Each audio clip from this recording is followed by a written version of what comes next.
আমার ছোটবেলা খুব রেস্ট্রিক্টেড কেটেছে। তো আমার পুরো যে বাড়িটা ছিল, বাড়িটা ছিল পুরনো একটা বাড়ি, যেটা আমার আব্বা কিনে নেন, সেটা জমিদার বাড়ি ছিল। তো একটা রুম আমি পাই থাকার জন্য। তো সেই তখন ক্লাস 6 বা 7 এইরকম সময়টুকু আছে। তো সেই সময়টা আসলে বয়সন্ধিকাল, অনেক ধরনের চেঞ্জ হয়, অনেক ধরনের দুষ্টমি বা তো যেটা হতো আমার যে কোনো কারণে কোনোভাবে যদি আমি কোনো কাজ করতাম বাইরে, যেটা আসলে আনএক্সপেক্টেবল টু ইয়ঙ্গার বড়দের, আপনাদের সিনিয়র, আমি ওই রাতে ঘুমানো আমার পক্ষে ওই রকম সম্ভব হতো না। প্রচন্ড ভয় আমাকে ধরত, এবং যেটাকে বলে মানে বোয়াল ধরায় বলে বা এরকম এই ধরনের প্রবলেম হতো। কোন একটা অকারেন্স করে যদি আমি বাসায় ফিরতাম এবং ওইরকম ঘুমাতাম, মানে কোনোভাবেই ঘুমাতে পারতাম না। কিন্তু সেই রাতগুলো কিন্তু আমি পার করেছি, ওইরকমই পার করেছি। ওকে, এটা একটা ব্যাপার। একটা ব্যাপার যে ওই রুমটাতে যদি কখনো গেস্ট আসে, তো ওই রুমটা ইউজ করতে দেওয়া হতো। আমি তখন শেয়ার করতাম অন্য ভাই বোনদের সাথে। তো ওই রুমে যেসব গেস্ট থেকেছেন তারা দ্বিতীয়বার আর ওই রুমে থাকতে চাননি কখনো, এবং ফিরে আসেননি।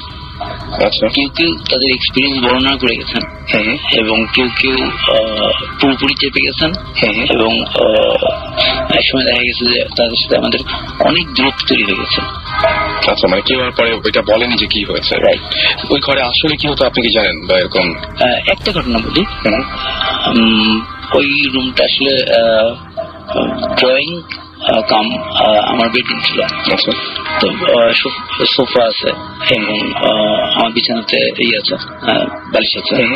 তো একদিন আমার আম্মা আমার খুব বকা শুরু করলেন। কি ব্যাপারটা হচ্ছে যে সমস্ত বালিশ কুশন সবগুলো মেঝেতে ফেলা। একটা কুশন উড়ে যেতে পারে না, কোনোভাবে পসিবল না যে উড়ে যাওয়া, কিন্তু সেটা মেঝেতে ফেলা, এলোমেলো করা। আচ্ছা, এটা আপনি করেননি? আমি করিনি, বা অন্য কেউ করেনি? অন্য কেউ। তখন আমি এবং আমার মা ছাড়া বাসায় কেউ ছিল না। তো আম্মা সরাসরি আমাকে ধরল যে এটা তোর কাজ। আমি যতই ডিনাই করি ততই মা এটা মানতে রাজি না, কারণ উনিও করেননি। স্বাভাবিকভাবে এটা তো মানবেন না উনি। এটা একটা মানে এরকম কি হয়েছে আপনার যে আপনি সাধারণত কোনো সময় এরকম হয়েছে যে একটা কাজ করেছেন কিন্তু পরে আবার ভুলে গেছেন? না, এই ধরনের ঘটনা খুব আমার মনে পড়ে না যে ভুলে গেছে, সত্যি যদি ভুলে যেতে থাকি। আচ্ছা আচ্ছা আচ্ছা, সেটাই। তারপর আরেকদিন একটা ঘটনা ঘটেছে, আমি তখন বাসায় ছিলাম না। তো আম্মা আমার ওই রুমটাকে ঠিকঠাক করে গুছিয়ে উনি রান্নাঘরে চলে গেছেন। তো পরবর্তী রান্নাঘর থেকে বের হয়ে যখন উনি অন্যদিকে যাচ্ছিলেন, তখন উনি দেখতে পাচ্ছি মানে কোন একটা মনে হলো যে আমি ফিরে এসেছি, বাসায় ফিরে এসেছি। তুমি কৌতূহলী হয়ে উনি রুমে যান, দেখি কেন ফিরে আসলো। তো কলেজ যাওয়ার কথা হয় না, স্কুলে যাওয়ার কথা। তো যে দেখেন যে দেয়ালে যতগুলো পোস্টার আছে, মানে ক্যালেন্ডার, যেটা অনেক আগের কথা, তখন ক্যালেন্ডার ছবি ছিল, ছবি থাকতো, মানে 14 জানুয়ারির ছবি আঁকা যেসব ক্যালেন্ডার বা ছিল সেগুলো উল্টানো। এবং কুশন বা বালিশ না, কুশনে স্পেশালি আঁকা ছিল, কার্টুন বা বিভিন্ন হাতে শুয়ে কাজ করা, শুয়ে কাজ করা। তো সেগুলো পুরোটা উল্টানো, সব ছবিগুলো উল্টে গেছে, মানে উল্টানো মানে হচ্ছে একদিকে সাদা একদিকে বিছানার কাভারটা উল্টানো, তারপরে ছবিগুলো উল্টানো, এরকম টাইপের কিছু একটা এরকম। ওকে, এটা তো বেশ অন্যরকম একটা কথা পারে না মনে হচ্ছে। উল্টানোর ব্যাপারটা আমার কাছে খুব ইন্টারেস্টিং লাগছে, বিকজ এই উল্টো ছবি, উল্টো জিনিসপত্রের সাথে আমরা এখন পর্যন্ত রিসার্চ করে যা বের করতে পেরেছি, মানে সাক্ষাৎ শয়তান যেটা বলে, মানে ডেভিল ওয়ার্শিপ করা বা ডেভিল এই টাইপের কিছু যদি আমরা কিছু দেখি, সেখানে উল্টো ব্যাপারটা থাকে আর কি।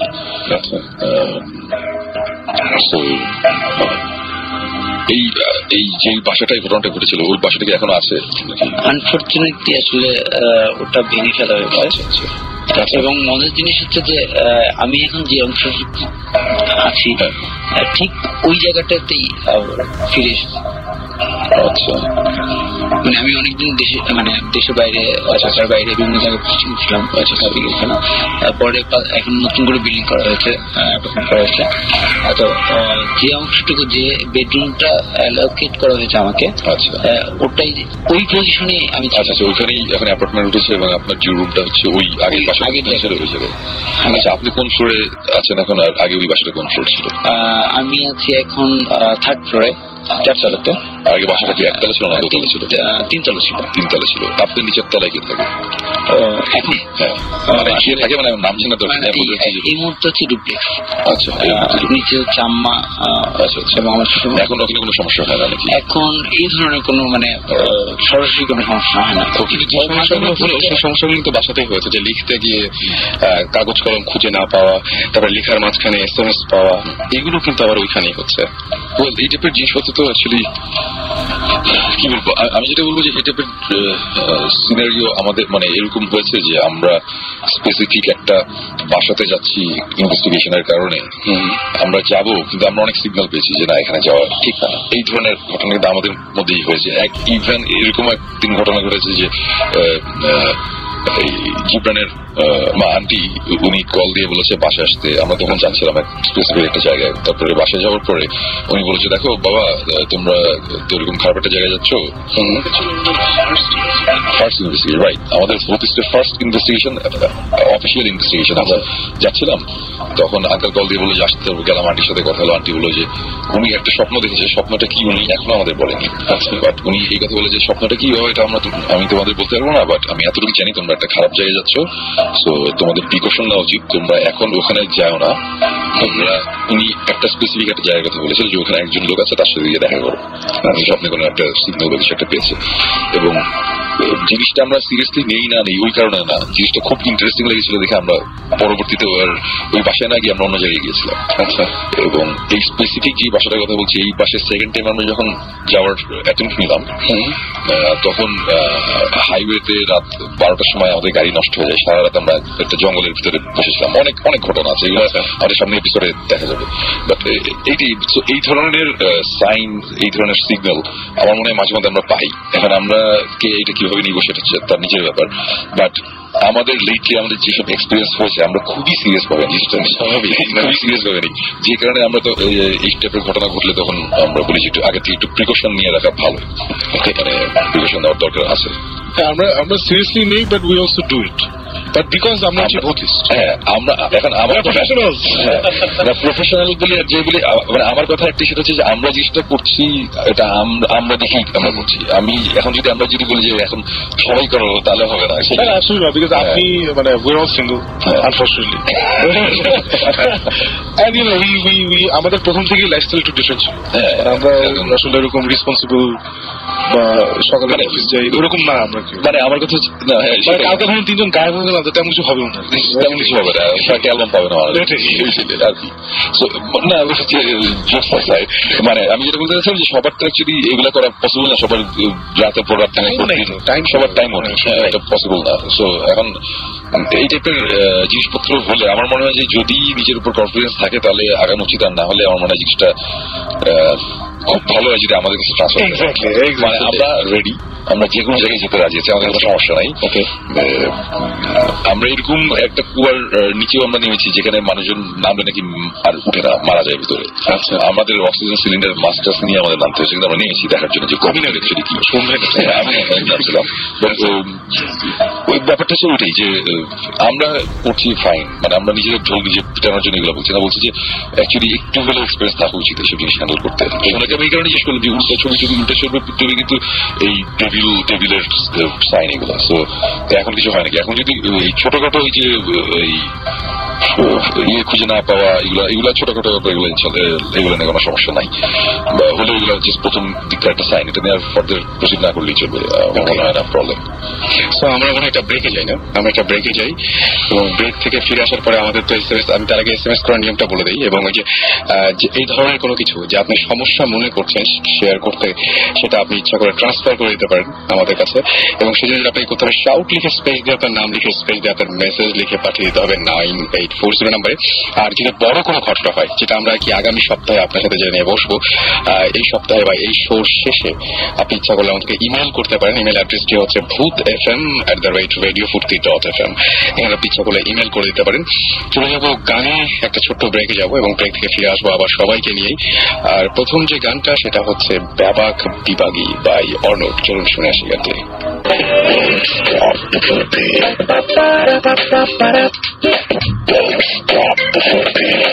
Radio Furti 88.0 FM.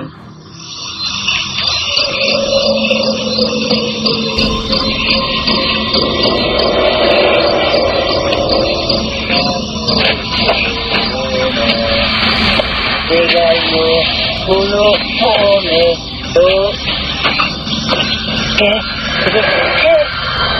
¿Qué, güey? FM.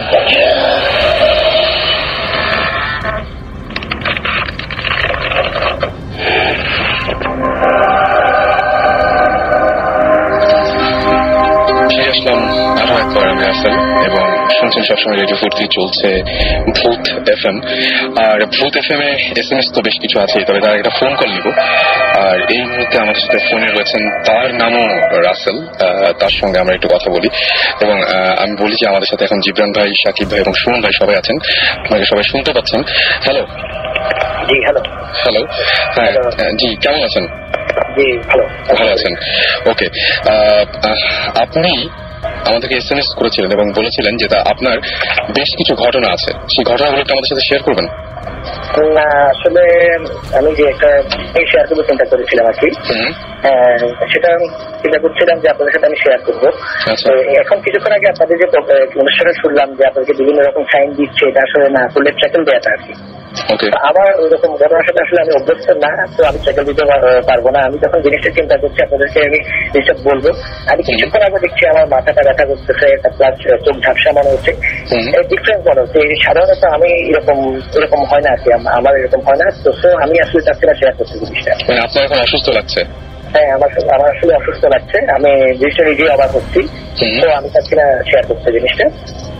ওকে, তাহলে শুন ভাই, তাহলে মনে হয় ওনাকে ইয়ে করাই ভালো, ছেড়ে দেওয়াই ভালো।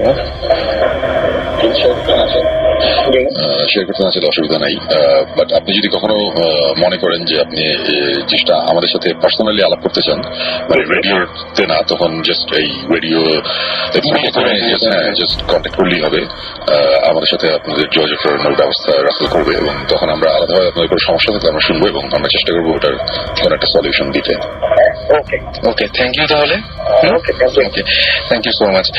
আমরা যেহেতু উনি কথা বলতে কমফোর্টেবল না আমাদের সাথে এখন এবং তিনি অসুস্থ বোধ করছেন, সুতরাং তার সাথে কথা না বলে ভালো। আমাদেরকে রাকা SMS করে বলেছেন তার সাথে কিছু মানে অদ্ভুত ঘটনা ঘটেছে এবং সেই অদ্ভুত ঘটনাগুলো তিনি শেয়ার করতে চান, বাট এখন মুখে বলতে পারবেন না, ফোনেও বলতে পারবেন না, মেইল করতে হবে, কিন্তু আর ইন্টারনেট নাই। সো পরে আমার মনে হয় যখন মেইল ইন্টারনেট আসবে, যখন আপনি আবার কানেক্টেড হবেন, তখন আপনি সেন্ড করতে পারবেন আপনার ঘটনা। নাম একটা কোয়েশ্চেন করেছেন, মানে ভৌতিস্ট টিমের কাছে বেসিক্যালি তিনি বলছেন যে ভৌতিস্ট টিম মানে ভৌতিস্টের এই কাণ্ড কীর্তি যা কিছু শুনছি আমরা, সেটা টিভিতে কবে আসবে? নামনি এই কোয়েশ্চেনটা করছে। নামনি নাদিয়া, ওকে। ভৌতিস্ট অন এয়ার করার প্ল্যান ছিল আমাদের নেক্সট মান্থেই, বাট যেটা হয়েছে কয়েকদিন আগে একটা ইনভেস্টিগেশনের কারণে আমার, আপনারা জানেন নাকি জানি না, আমার একটু দেশের বাইরে যেতে হয়েছিল। সো দেশে ছিলাম না, যে কারণে প্রায় মাসখানেক আমি দেশে ছিলাম না, ভূত FM আমি ছিলাম না। সো ওখানে যাওয়ার পরে আমাদের ইনভেস্টিগেশনটাতে একটা নতুন কিছু ডেভেলপমেন্ট হয়েছে এবং যেই প্রবলেমটা আপাতত আমরা সলভ না করে আমরা অন এয়ারে যেতে চাচ্ছি না, এবং আমাদের শুটিংও বাকি আছে। 1 মাস আমি ছিলাম না, সো শুটিং স্বাভাবিকভাবে একটু পিছিয়ে গেছে। সো হোপফুলি আমরা ডিসেম্বরের এন্ডের দিকে আমরা টিভিতে ভৌতিস নিয়ে কাজ করবো, মানে কোরবানির থেকে একটা প্ল্যান আছে, তো দেখা যাক। এখন পুরোটুকু ডিপেন্ড করছে, সবকিছু তো আমার হাতে না, আমাদের হাতে না, শুটিং টুটিং এর ব্যাপার আছে কিছু, তো ওগুলোর উপর ডিপেন্ড করছে আমরা কবে অ্যাকচুয়ালি ভূতিষ্ঠ অন এয়ার হবে। বাট সাকিব যদি দেখতে চান তাহলে আমরা যদি দেখতে হয় আপনি ইউটিউবে যে www.youtube.com যে আপনি ওখানে সার্চ দিতে হবে ভূতিষ্ঠ ট্রেলার টাইপ দিয়ে, স্পেলিংটা হচ্ছে BHOUTIST ভূতিষ্ঠ ট্রেলার, নর্মাল স্পেলিং দিয়ে টাইপ দিলে আমাদের একটা ট্রেলার আপলোড করা আছে, আপনারা দেখতে পারবেন। ভেরি গুড, আমি দেখেছি। আরাফাত নামটা শুনলে আমার আসলে একটু হাসি লাগে। আরাফাত একটা জিনিস শেয়ার করেছেন। আরাফাত বলছেন যে আমি রাতে হঠাৎ করে অলৌকিক শক্তি পেতাম আর ঘর থেকে বাইরে চলে যেতাম, কিন্তু দরজা লাগানো থাকতো। রাইট, এটা জিনিসটা খুবই ইন্টারেস্টিং লাগছে। আমি এরকম কেস আছে আমরা পেয়েছি যে ঘুম থেকে ওঠার পর দেখা গিয়েছে সে হয়তোবা টঙ্গী ব্রিজের সামনে দাঁড়িয়ে আছে, যে কিনা থাকে হচ্ছে গুলশান 1 নম্বরে। এরকম ঘটনা আমরা পেয়েছি। ইনফ্যাক্ট আমার এক ফ্রেন্ডের, ছোটবেলায় এটা দেখেছিলাম, আমার এক ফ্রেন্ডের বোন, সে ঘুম থেকে ওঠার পরে দেখা গিয়েছে যে তার পায়ের নিচে কাটা, কাচ লেগে আছে, বাট এটা কিভাবে হয়েছে কেউ ধরতে পারছিল না। তারপর বের হলো যে সে নাকি ঘুমের মধ্যে হেঁটে বের হয়ে যেত, দরজা খুলে বের হয়ে, পাশে একটা কনস্ট্রাকশন সাইট ছিল, এখানে হাঁটতো, এখানে কাজটা ছিল, ওই কাঁচও ময়লা সব পায়ে লেগে সে আবার ঘরে ঢুকে আবার দরজা লাগিয়ে দিত, বাট দরজা বন্ধ আপনি বাইরে। এটা খুব ইন্টারেস্টিং, সেটাই। এবং যে অলৌকিক শক্তি, এই যে শক্তির ব্যাপারটা, এটাও খুব অদ্ভুত লাগলো আমার কাছে, যে এই শক্তি হঠাৎ করে শক্তি পাওয়া, মানে যতটুকু না তার চেয়ে অনেক বেশি শক্তি পাওয়া, এটা কিভাবে সম্ভব? ওই শক্তির ব্যাপারটা অলৌকিক হতো, মানে এরকমটা, মানে এরকম জিনিস তো আমরা দেখেছি যে খুবই কি বলবো, যে একটা মানুষ যার অতটা ফিজিক্যাল স্ট্রেংথ নেই, কিন্তু কোন একটা সার্টেন সিচুয়েশনে যাওয়ার পরে সে অসম্ভব শক্তি সে পেয়েছে। একসাথে 3-4 জনকে আমরা একবার এই সাভারের একটু বাইরে একটা জায়গায় আমরা 3 জন গিয়েছিলাম একবার, একটা যে একজনকে নাকি চিনে ধরেছে, এটা একটা জিনিস, এক মহিলাকে, এবং আমরা নিজের চোখে দেখেছি সে তাকে 2-3 জন ধরে রাখতে পারছে না, মানে পুরুষ মানুষ, শক্তিশালী লোকজন, ও জাস্ট ধাক্কা দিয়ে ছিটকে ফেলে দিচ্ছে আর কি। এগুলো আমাদের নিজের চোখের সামনে দেখা। সো ডেফিনেটলি এই ধরনের কোনো মানে হলে হ্যাঁ হয়তোবা এই ধরনের কিছু একটা হতে পারে, বাট দরজা বন্ধ উনি বাইরে এটা কিভাবে হচ্ছে আমি এটা বলতে পারছি না আসলে। এটা খুব ইন্টারেস্টিং, এই জিনিসটা যদি আবার যদি কখনো হয় বা এই ধরনের ঘটনা ঘটতে থাকলে ডেফিনেটলি আমাদের জানালে আমরা এটা নিয়ে দেখতে পারি যে ব্যাপারটা অ্যাকচুয়ালি কি হচ্ছে। ওকে, আরেকজন লিখেছেন, তার নামটা তিনি লিখেছেন যে আমি আগের উইকে FM শুনে যখন ঘুমাতে গেলাম তখন কিছু হলো আমার সাথে, লাইট অফ কখন হলো, মানে জাস্ট কোন একটা কিছু হয়েছে তিনি বুঝতে পারেন কখন লাইট অফ হলো, কখন তিনি ঘুমালেন, কোনো কিছু তার মনে নাই আর কি, এবং তার মনে হচ্ছে মাঝে মাঝে কেউ তাকে অনেক নাড়াচ্ছে আর কি। ওকে, মানে কেউ তাকে ধরে নাড়াচ্ছে এরকম টাইপের মনে হয়, ধরে নাড়াচ্ছে মানে কেউ ঝাঁকাচ্ছে এরকম টাইপের কিছু। এই ঝাঁকানোর ব্যাপারটা আসতেই আমি ছোট একটা ঘটনা মনে পড়েছে, সেটা হচ্ছে যে আমি এবং শিশির, আমার অকটেন ব্যান্ডের গিটারিস্ট, আমরা দুজন একবার গিয়েছিলাম আমাদের কিছু গিটারের ইনস্ট্রুমেন্ট কিনতে হবে, তো আমরা গিয়েছিলাম ব্যাংককে। আচ্ছা, শিশির তার 2টা গিটার কিনলো, আমি আমার বেস প্রসেসর কিনলাম, আরো জিনিসপত্র মিউজিক্যাল ইনস্ট্রুমেন্টস কেনার পরে আমরা রাতে একটা মুভি দেখলাম, মুভিটা দেখে হোটেলে ফিরেছি। তো হোটেলে আমাদের 2টা সিঙ্গেল বেড, শিশির একটা বেড, আমার একটা বেড। শিশির সকালবেলা আমাকে বললো যে শোন ভাই, আপনি কি রাতে কিছু একটা হয়েছিল? আমি বললাম যে কেন, কি? বললো যে মনে হচ্ছিল যে আপনি, মানে ফার্স্ট টাইম মনে হলো যে আপনি কাঁপছেন, আপনার মুখ দিয়ে একটা আওয়াজ আসছে, পেলাম। তারপর মনে হলো যে পুরো খাট কাঁপছে, মানে কেউ আপনাকে ঝাঁকাচ্ছিল, তারপর মনে হলো যে পুরো খাট ধরে ঝাঁকাচ্ছে, এরকম একটা জিনিস হচ্ছে। বাট আমি ঠিক বুঝলাম না কি হচ্ছে, একটু ভয় লাগছে, আমি আর আপনাকে উঠাইনি, মানে শুয়ে পড়ছে আর কি, করে নাই, মডার করে নাই। আচ্ছা, এই জিনিসটা এখন, এটা তো আমি এক্সপিরিয়েন্স অ্যাকচুয়ালি করি নাই, করছে শিশির, সে দেখছে।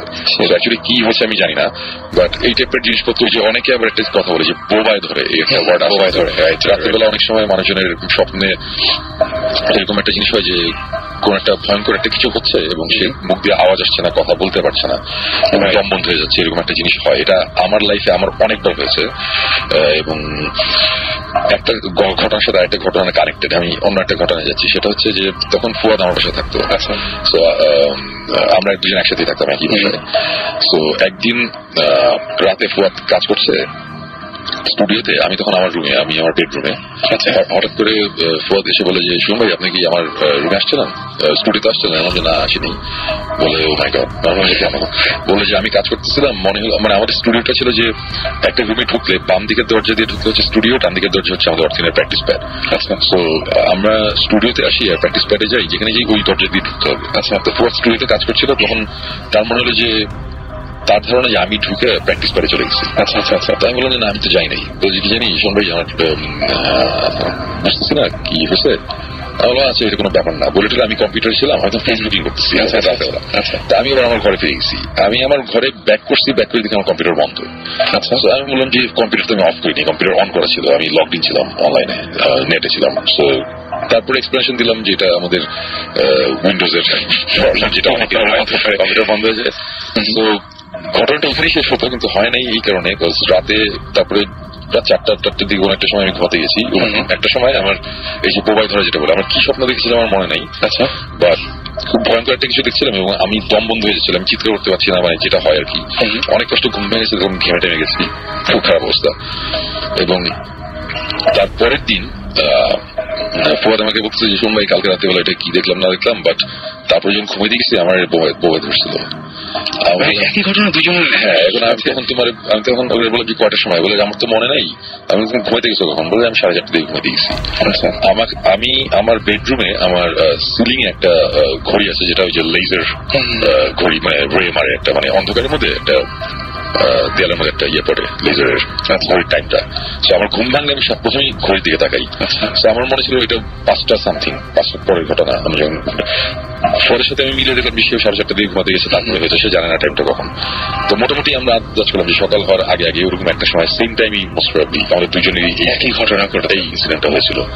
সো এই ধরনের অনেক কিছু হয়। এখন আমি শাকিব, জিবরান, আমরা লাস্ট 1.5 বছরে আমরা যা যা এক্সপিরিয়েন্স করেছি, আমরা ডেফিনেটলি বলবো যে এখানে একটা কোনো একটা ব্যাপার আছে। কেউ কেউ হয়তো বলবে উড়িয়ে দিবে, বাট আমি এখন কোনো কিছু সহজে উড়িয়ে দিই না।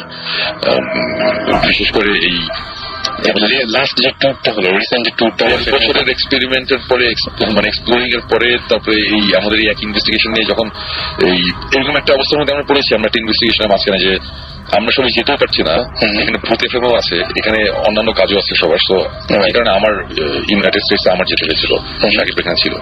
তো ওখানে যাওয়ার পরেও যে এক্সপিরিয়েন্স গুলো হয়েছে, এরপরে আমি ডেফিনেটলি বলবো যে হ্যাঁ অবশ্যই মানে সামথিং আউট দেয়ার, মানে আমরা এখন এক্সপ্লেন করতে পারছি না, এরকম ডেফিনেটলি আছে।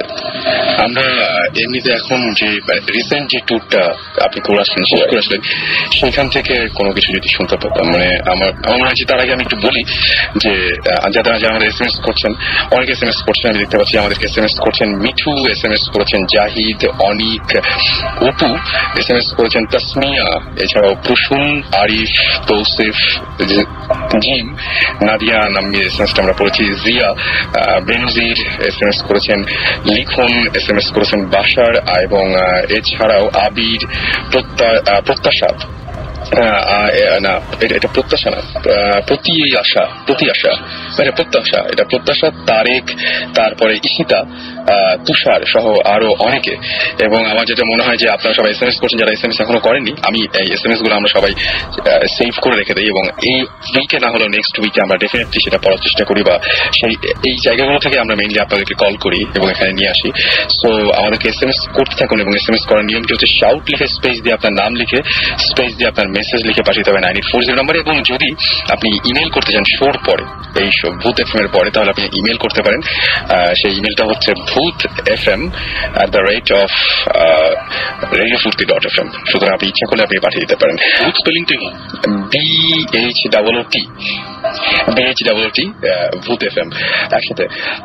আমরা সুমন ভাইয়ের কিছু ঘটনায় যাই এখন, আমার মনে হয়। আর বেনজির আমাদেরকে বলেছেন যে, বেনজির আমাদেরকে বলেছেন যে তিনি আমাদের শোটাকে স্টপ করে দেওয়ার জন্য একদম রিকোয়েস্ট করেছেন। তিনি বলেছেন যে আমার ভয় পেতাম ছোটবেলায়, বাট আপনাদের শোনার পর আমার আবার ভয় লাগছে। আমার মনে হয় যে তারপরে আর SMS-টা আসেনি। তবে আমি বলবো বেনজির, যদি আপনি এখন খুব বেশি ভয় পেয়ে যান, তাহলে আমি সুমন ভাইয়ের কথাগুলো, সুমন ভাই যেগুলো বলবেন তার কিছুটা নমুনা আমি শুনে এসেছি, তাহলে আপনার না শোনাই ভালো। আমরা শুনবার কথায় আসছি, এর মাঝখানে আমি হঠাৎ করে এসএমএস দেখলাম, প্রসন্ন নামে একজন বলেছে যে আমাকে প্রায় বোবায় ধরে, কি করবো এখন, বোবায় ধরলে কি করবো, এটা তো অ্যাকচুয়ালি আমরা তো এটার সলিউশন দিতে পারবো না। তবে আমি প্রথমে সায়েন্টিফিক দিকে যাই, সেটা হচ্ছে যে খাওয়া দাওয়া করার পর ঠিক মতো যদি মানে হজমের প্রবলেম হয়, ডাইজেশনের প্রবলেম হয়, অথবা খুব প্রচন্ড মেন্টাল স্ট্রেস নিয়ে কেউ যদি ঘুমাতে যায়, তাহলে এই যে বোবায় ধরার ব্যাপারটা হতে পারে। আচ্ছা, সুপার ন্যাচারাল ব্যাপার বাদই দিলাম। তো এই জিনিসগুলো আগে ক্লিয়ার করে ঠিক করার পরেও যদি হতে থাকে, তাহলে না দেখা যাবে কি করা যায়। ওকে, প্রসঙ্গে এটাই বললাম। তো এখন ঘটনায় চলে যাই। ঘটনাটা বলার আগে কিছু জিনিস বলা দরকার যারা জানেন না তাদের জন্য। সেটা হচ্ছে আমাদের ভূত স্ট্রিম, আমরা যে ইনভেস্টিগেশন গুলো করছি, আমরা এক এক জায়গায় যাচ্ছি, এক এক জিনিস হচ্ছে। তো এগুলো করতে গিয়ে আমাদের একটা ইনভেস্টিগেশন বেশ একটু সিরিয়াস দিকে টার্ন নিয়েছে, এবং আমরা কিছু রেফারেন্স, কিছু ইনফরমেশন আমরা বাইরে থেকে পাচ্ছি, মানে দেশের বাইরে থেকে আমাদের কাছে একটা চিঠি এসেছে যে তোমরা এই জায়গায় ইনভেস্টিগেট করছো, আমরা জানি, তো এই জায়গায় এই এই জিনিসগুলো হয়েছে, আমরা জানি, এই টাইপের জিনিসপত্র। তো যেটা আমার কাছে খুব ইন্টারেস্টিং লাগছিল। সবচেয়ে মজার ব্যাপার হচ্ছে যে ইউটিউবের ঘটনাটা বলি। মজার ব্যাপার হচ্ছে যে আমরা কয়েকদিন আগে আমাদের ভৌতিস্ট অনুষ্ঠানটার একটা ট্রেলার, একটা ডেমো ট্রেলার আমরা 5 মিনিটের আমরা ইউটিউবে আপলোড করি, যেটা আমরা সবাই কথা বলছিলাম। তো এই ট্রেলারটা যখন ইউটিউবে আপলোড করা হয়েছে, তখন তো দেশের বাইরে অনেকেই দেখেছে। তো আমার পরিচিত একজন যে কিনা এটা দেখছিল, সো তার অফিসের তার এক কলিগ, সে আমেরিকান, সে ওটা দেখে সাথে সাথে বললো যে আমি তো এই ঘটনাটা জানি। ঘটনা মানে ট্রেলারের সামনে একটা নাটক ছিল, একটা ওই যে ওয়াইফটা শুয়ে থাকে আর হাজবেন্ডটা দেয়ালের মধ্যে, বলছি এই ঘটনাটা আমি জানি। আর ওখানে লেখা ছিল সামওয়্যার ইন খুলনা। রাইট। আমরা এর আগেও একবার ক্লিয়ার করেছিলাম, আবার বলি জায়গাটা কিন্তু অ্যাকচুয়ালি খুলনা না, এটা অ্যাকচুয়ালি খুলনার বাইরে একটা ডিস্ট্রিক্টে, খুলনা ডিভিশনে অ্যাকচুয়ালি, খুলনা ডিভিশনের অন্য একটা জেলায়। এবং ওই ভদ্রলোক ওখান থেকে বলে দিয়েছে এটা তো খুলনায় না, এটা হচ্ছে অমুক জায়গায়। তো তখন আমার যে পরিচিত যে ছেলেটা, সে আমাকে কল দিয়েছে, কল দিয়ে বলে যে শোন ভাই, একজন ক্লেম করতেছে এটা খুলনায় না, এটা হচ্ছে অমুক জেলা, এটা কি সত্যি নাকি? সাথে সাথে আমরা তো অবাক হয়ে গেল, এটা একটা আমেরিকায় বসে একটা লোকের জানার কথা না। তখন আমরা বললাম যে হ্যাঁ, এবং তার সাথে আমরা কথা বলতে চাই সে কিভাবে জানে। তারপর অনেক ঘাটাঘাটি করার পরে আমরা বের হলো যে এই স্পেসিফিক বাসাটায় তার আঙ্কেল, মানে তার এটা হচ্ছে তার মায়ের মানে মামা, তার মামা এটা 70s সে এনজিওর হয়ে বাংলাদেশে এসেছিল একটা কাজ করতে। ওকে, সো ওই ভদ্রলোক আবার একটু অন্যরকম, একটু এই টাইপের অ্যাডভেঞ্চারাস টাইপের একটা লোক ছিল। সো সে যেই জেলায় ছিল, যে জেলায় কাজ করেছিল, ওদের তো মফস্বল টাউন এইসব জায়গায় কাজ করে। তো সে খবর পেয়েছিল যে একটা বাসা, সেই বাসাতে নাকি অনেক উল্টো পাল্টা জিনিসপত্র হয়েছে এই টাইপের ভাবি। তখন সে এটা নিয়ে ইনভেস্টিগেট করে, সে নিজের থেকে করার পর সে অনেক ইনফরমেশন বের করতে পারে, যে ইনফরমেশন গুলো এখন আমরা জানতাম না, আমরা জেনেছি এইবারে আমেরিকা যাওয়ার পরে। এইগুলো যাওয়ার পরে সে অনেক ইনভেস্টিগেট করার পরে তারপরে সে যে হোক সে আবার যেতে ব্যাক করে। তারপরে সে ছোটবেলায় এই গল্পগুলো ওই এদের বলতো, যে ভাগদের বলতো যে এরকম বাংলাদেশ নামে একটা জায়গা আছে, ওখানে আমি গিয়েছিলাম, এই হয়েছে। তো এই গল্পগুলো শুনে ওরা বড় হয়েছে, এবং তারপরে হঠাৎ করে একদিন তার কলিগকে দেখে যে ইউটিউবে একটা ভিডিও তাকে দেখাচ্ছে, এবং দেখে যে সেম জিনিস। এইভাবে মানে কত বড় কোইন্সিডেন্স, এইভাবে আমরা অ্যাকচুয়ালি লিঙ্কটা পাই। লিঙ্কটা পাওয়ার পর তারপরে আমি সাকিব জিবরান তিনজন মিলে বসে যে কি করা যায়। তো তখন মোটামুটি ডিসিশন হলো এটা যে আমি যাবো, ওরা থাকবে। এখানে ভূতের কোনো একটা ইস্যু ছিল এখানে, যে হঠাৎ করে আমরা বলে টেলে সবাই যাই, তখন এটা কেমন লাগে। তো যাবো, এবং যেটা বলছিলাম যে অ্যাকচুয়ালি ওই সাইফাই চ্যানেলে যেটা ঘোস্ট হান্টার্স যে অনুষ্ঠানটা, এটা যেমন বাংলাদেশে দেখা হচ্ছে এক্সএন এ বোধহয়। এই ঘোস্ট হান্টার্স যে টিমটা, এই টিমটার সাথে আমাদের আগে যোগাযোগ হয়েছিল। তো সেইসব ব্যাপার নিয়ে আমার ইন্টারেস্ট অনেক বেশি ছিল। তো আমরা এর আগের বার যখন গিয়েছিলাম, কন্ট্যাক্ট করেছি, ইমেল করেছিলাম। তো ওদের তখন আমি আবার যোগাযোগ করে বললাম যে আমি একটা কাজে আসছি তোমাদের সাথে। আমার মনে হয়েছে যে ব্যাপারটা খুব ইন্টারেস্টিং লাগছিল, যে একেবারে ইন্টারন্যাশনাল একটা ব্যাপার হয়ে গেছে, মানে বাংলাদেশ, আমেরিকা, ইংল্যান্ড, মানে এইসব জায়গার মধ্যে কানেকশন একটা ঘটনা নিয়ে। তো তখন বললাম যে আচ্ছা ঠিক আছে, এরকম একটা ব্যাপার আছে, তোমাদের সাথে আমি একটু ডিসকাস করতে চাই ব্যাপারটা নিয়ে। ওরা আবার খুব ফ্রেন্ডলি, নাই বলো যে ইউর মোস্ট ওয়েলকাম, তুমি যে কোনো সময় আসতে পারো, কোনো অসুবিধা নাই। তারপর তো আমি গেলাম। যাবার পরে ইন্টারেস্টিং ব্যাপার যেটা হলো সেটা হচ্ছে যে ঘোস্ট হান্টার্সে 1.5-2 বছর আগে একটা এপিসোড দেখিয়েছিল ওয়েস্ট ভার্জিনিয়াতে একটা লিউনেটিক অ্যাসাইলাম আছে, মানে আমরা যেটাকে পাগলাগারদ বলি আর কি। তো এটা 1850 সাল ওরকম কোন একটা সময় করা, অনেক পুরনো, একটা ক্যাসেল টাইপের বিশাল বড় একটা জায়গা ওয়েস্ট ভার্জিনিয়া একটা গ্রামের দিকে। তো ওই লিউনেটিক অ্যাসাইলামের উপরে তারা একবার ইনভেস্টিগেশনের জন্য একটা এপিসোড করেছিল, ইনভেস্টিগেট করতে গিয়েছিল। এবং ওখানে অনেক কিছু হয় এবং তারা তারপরে ঘোষণা দেয় অফিসিয়ালি যে দিস প্লেস ইজ হন্টেড। এটা হচ্ছে 1.5 বছর আগে। তো ঘোস্ট হান্টার্স এর একটা মজার ব্যাপার আছে, তারা মাঝে মধ্যে একই জায়গায় আবার যায়, আবার আরো ফার্দার কিছু ইনভেস্টিগেশনের কারণে। তা আমার লাকটা তো হলো, আমি যখন যাচ্ছি তখন তারা ওখানে যাওয়ার প্ল্যান, এবং ওরা তখন বললো যে আমরা একটা জায়গায় যাচ্ছি, তুমি চাইলে আমাদের সাথে জয়েন করতে পারো। তো আমি তো খুবই খুশি, মানে রাস্তা হারানো যায় না সেটাই। তা ওরা ধরে নিয়েছিল যে আমরা অ্যাটলিস্ট 2 জন আসবো। তা আমি একা গিয়েছি, তখন ওরা আবার আমাদের সাথে কথা বলো, তোমরা বাংলাদেশ থেকে হ্যাঁ তোমাদের দেখেছি, মানে ওরা আবার আমাদের সম্বন্ধে খোঁজ খবর বলছে ঠিকই, দিকে তারাও ট্রেলার টেলার দেখছে, তারা খুব ইমপ্রেসড। মানে আমি খুব খুশি ছিলাম, মানে আমি এত এক্সাইটেড ছিলাম। আমি কল দিয়ে সাকিব জিবরান বলেছি, ওরা ভৌতিস্টের নাম জানে, ওরা আমাদের ট্রেলার দেখছে এই হাবি জাবি এগুলো নিয়ে। তো এমনি তারপরে আমার এখানে আমার একটা ছোট ভাই ছিল ক্লোজ ফ্রেন্ড, তো ওকে বললাম যেরকম 2 জন যেতে পারবে, তুমি চাইলে আমার সাথে যেতে পারো। তখন বললো যে ঠিক আছে। আর আরেকটা কারণ ছিল ওর গাড়ি আছে, আমি ভার্জিনিয়াতে ভার্জিনিয়া না তমালের সাথে খুব ভালো কথা। তো ভার্জিনিয়া থেকে তমাল যে আর্টসেলের অরিজিনাল ড্রামার, আচ্ছা আর্টসেলের প্রথম সাজু আসার আগে যে ড্রামার ছিল, তান্ত্রিক নামে ছিল তখন, ওই ড্রামার সে এখন ভার্জিনিয়াতে থাকে, তার খুব ভালো একটা ব্যান্ডও আছে আইরিস ডিভাইন। এনিওয়েজ পরে আমি আর পুরো ভার্জিনিয়া থেকে ভার্জিনিয়া রাইড মানে রোড ট্রিপ আমরা গেলাম। যাওয়ার পরে প্রথমে যখন ওই ক্যাসেট মানে ওই অ্যাসালামটাতে ঢুকছি, বাই দ্য ওয়ে 1850 কততে এই অ্যাসালামটা হয়েছিল, এটা অনেক বছর হয়ে গেছে বন্ধ হওয়ার কারণ হচ্ছে ওখানে 200-র উপরে মানুষ মারা গেছে, শোনা কথা আর কি। কিন্তু 3 জন মানুষ মার্ডার হয়েছে ওখানে কিছু ক্রিমিনালি ইনসেইন মানুষদের রাখা হতো, যারা মানে ক্রিমিনালি ইনসেইন, এত পাগল যে খুন খারাপ কাজ করে আর কি। সেরকম একজন 2টা মানুষকে মেরে ফেলছিল, আরো অনেক কাহিনী হয়েছে আর কি। তারপরে এটা একটা সময় বন্ধ করে দেওয়া হয়, কারণ এখানে অনেক উল্টাপাল্টা জিনিস হয়, মানুষজন এখানে যায় না, এটা পুরো অ্যাবান্ডেন্ড একটা প্লেস। এবং অ্যাসাইলামটা বিশাল মানে বলতে আমি বলবো এত বড়, মানে বিশাল মানে মানে হ্যাঁ এক্স্যাক্টলি ওই ধরনের ক্যাসেল টাইপের একটা জিনিস। মানে প্যাসেজ গুলো বিশাল লম্বা, মানে প্যাসেজের এক সাইড থেকে দাঁড়ালে একটা লাস্ট মাথায় দেখা যায় না, এত দূরে, আর এমনি অন্ধকার আরো তো দেখা যায় না। সো হিউজ 4তলা একটা বিল্ডিং। তো ওখানে গেলাম, যাবার পরে ওইটা দেখেই তমাল যে আমার সাথে গেছিল সে বলে সময় ভাই খবর আছে, কিন্তু এটা কিন্তু দেখতে কেমন লাগতেছে দেখেন। বললাম যে হ্যাঁ খুব ইন্টারেস্টিং হবে এটা জোস। যাই হোক আমরা গেলাম, যাওয়ার পরে এখানে আছি আমরা 2 দিন ছিলাম, 2 রাত ছিলাম এখানে। সো ওরা খুবই ফ্রেন্ডলি, ওখানে ট্যাঙ্গো ছিল, স্টিভ ছিল, এমি ছিল, এরা সবাই ছিল। তো ওদের সাথে মানে কথাবার্তা হলো, আমরা 2টা টিমে ভাগ হলাম, হওয়ার পরে আমরা এদিক সেদিক যাচ্ছি, 1তলা 2তলা 3তলা 4তলা। সো ফার্স্ট ফ্লোরে যখন গেলাম, ফার্স্ট ফ্লোরে আবার বিল্ডিং কিন্তু কয়েকটা, একটা বিল্ডিং না 3টে বিল্ডিং মিলে মানে এটা মানে পুরো ইউনিভার্সিটি ক্যাম্পাসের মতো আর কি। হ্যাঁ কিন্তু অ্যাবান্ডেন্ট এবং পুরো ময়লা ভাঙাচোরা, কোনো ইলেকট্রিসিটি নাই। ইভেন এরকম কিছু প্লেস আছে যেখানে যাওয়া যায় না, ওখানে আটকানো, ওখানে কি দেয়াল টেল ভেঙে পড়তে পারে, মানে রিস্ক ফ্যাক্টর আছে অনেক আগের আর কি। হ্যাঁ 1850 অনেক আগে, কত আগে। সো ফার্স্ট ফ্লোরে আমরা এই বিল্ডিং এ ঘুরলাম, তেমন খুব ইন্টারেস্টিং কিছু লাগছে না আমার কাছে। খুব প্রথম দিকে খুব বোরিং লাগছিল, যে আমার কাছে তখন একটা ইন্টারেস্টিং ব্যাপার যে ঘোস্ট হান্টার্সের সাথে ঘুরতেছি, মজা লাগছে, এটি ছিল একটা ব্যাপার। করতে করতে একটা রুমে গেলাম, একটা রুমে গিয়ে একটুখানি মানে একটা উইয়ার্ড একটা ফিলিং হচ্ছিল যে সামথিং ইজ রং। তারপর আবার চিন্তা করলাম যে আসলে এগুলো তো আমরা মানে আগে প্ল্যান মানে চিন্তা করে এসেছি একটা কিছু রং থাকবে, সেটাই সেই কারণে হয়তো হচ্ছে, এটা হয়তো সিরিয়াস কিছু না। তো ফার্স্ট ফ্লোরের ব্যাপারটা অতটা পাত্তা দিয়ে নেই। এরপরে গেলাম সেকেন্ড ফ্লোরে। ওকে, সেকেন্ড ফ্লোরে যাওয়ার পরে ওখানে ঘোরাঘুরি করছি। সেকেন্ড ফ্লোর খুব বোরিং হচ্ছে আমার কাছে, মানে এতই বোরিং যে একটা বড় একটা বিশাল বারান্দা ছিল, আমি বারান্দা থেকে আমি সিগারেট খাচ্ছি, যেহেতু রেগুলার করে কি হবে এটা আর কি।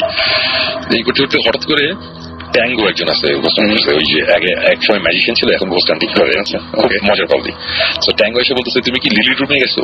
আমি বললাম যে লিলি রুম এটা কি? তখন বললো যে আচ্ছা তোমাকে এটা বলা হয় না, লিলি নামে একটা মেয়ে এইখানে এই অ্যাসালামে ছিল, তার মেন্টালি ইয়ে ছিল আর কি। তো ও একটা রুমে থাকতো, তারপরে লিলির যখন 9 বছর বয়স সে ওখানেই মারা যায়। আচ্ছা 9 বছর বয়সে। এবং তারপর থেকে অনেকেই লিলির রুমে নাকি ইউজুয়ালি মেয়েরা গেলে, মহিলারা বা বাচ্চা মেয়েরা গেলে নাকি লিলিকে মাঝে মধ্যে দেখে, লিলি নাকি ওখানে খেলে, বল আছে ওখানে, পুতুল টুতুল নড়াচড়া হয়। অনেকে নাকি দেখেছে একটা মেয়ে, একটা বাচ্চা একটা মেয়ে হাঁটাহাঁটি করছে। খুবই ইন্টারেস্টিং জায়গা, ওখানে নাকি খুবই মানে প্রায় নাকি উল্টাপাল্টা জিনিসপত্র হয়। লাস্ট টাইম নাকি ঘোস্ট হান্টার্স হয়েছিল, ওই এপিসোডটা আমি দেখিনি, তো আমি জানতাম না। তাই আমি বললাম যে না এটা তো হয়, এটা তো শুনি নাই, তাহলে এখানে যাবো। তো এটা কোথায়? এটা আবার 1তলায়। তো 2তলা থেকে তখন আমরা 1তলা নামছি। এবং সিঁড়িগুলো খুব মানে সিঁড়িগুলো দেখলেই মনে হয় কি যে আমি এটা কোথায় আসছি, মানে কেমন জানি মানে উইয়ার্ড লাগে আর কি, পুরো মুভি সেটের। হ্যাঁ মানে হরর, হ্যাঁ আসলে এক্স্যাক্টলি হরর মুভি সেট। আমি এগুলো সাকিব একদিন বলছিলাম যে মানে কোন একটা হরর মুভি শুট করতে গেলে কোনো স্টেজ বানাতে হবে না, ওখানে গেলেই চলবে, এটা এত ইন্টারেস্টিং একটা জায়গা। আচ্ছা, তা একতলায় নামছি, রুমের মধ্যে গেলাম। ওকে, আমার ঘোস্ট হান্টার্সের সাথে প্রথম সবচেয়ে ইন্টারেস্টিং এক্সপিরিয়েন্স বলি। রুমের মধ্যে আমরা বিশাল বড় একটা রুমের মধ্যে একটা ছোট একটা বক্সের মতন রাখা, সিন্দুক টাইপের একটা বক্স, ওখানে কিছু পুতুল টুতুল রাখা, কিছু বলটল রাখা, এগুলো এখনো রয়ে গেছে ওখানে ওরকম ভাবে রাখা। তা এই বলটল এগুলো পুরান হয়ে গেলে বা কিছু হলে তখন তারা আবার নাকি নতুন বলটল কিনে আবার এখানে রেখে দেয়। আচ্ছা, লিলির জন্য অনেকে নাকি দিয়ে যায় বলটল, এগুলো ওখানে অনেকে অনেক কিছু বিশ্বাস করে, সো ওরা কিনে টেনে রেখে যায়। সো অনেক খেয়াল লাগে। রুমটার মধ্যে কোনো মানে পুরো বিল্ডিং এ কোনো ইলেকট্রিসিটি নাই, সবকিছু বন্ধ। তা আমরা রুমটা বিশাল বড় একটা রুম, আমরা বসে আছি। আমরা তখন যেটা করলাম যে আমরা ওইখানে ছিলাম 5 জন 5 কোনায় বসলাম, মানে গোল করে আমরা বসলাম, মাঝখানে বিশাল বড় ফাঁকা জায়গা, মাটিতে বসে পড়লাম। বসে একটা বল নিয়ে সে বসে বসে ঠেলা দেয় আর কি, মানে আমি এখান থেকে একটা বলটা আছে আমি তোমাকে দিচ্ছি, আমার মাটিতে বসা, বলটা গড়ি গড়ি তোমার দিকে যাচ্ছে, তোমাকে যাওয়ার পর তুমি মনে করে দিলা সাকিবকে, সাকিব তোমার লেফট সাইডে, তুমি আবার বলটা গড়ি গড়ি লেফটে গেল, এইভাবে আসতেছে যেতেছে ক্রিস ক্রস খেলা হচ্ছে আর কি।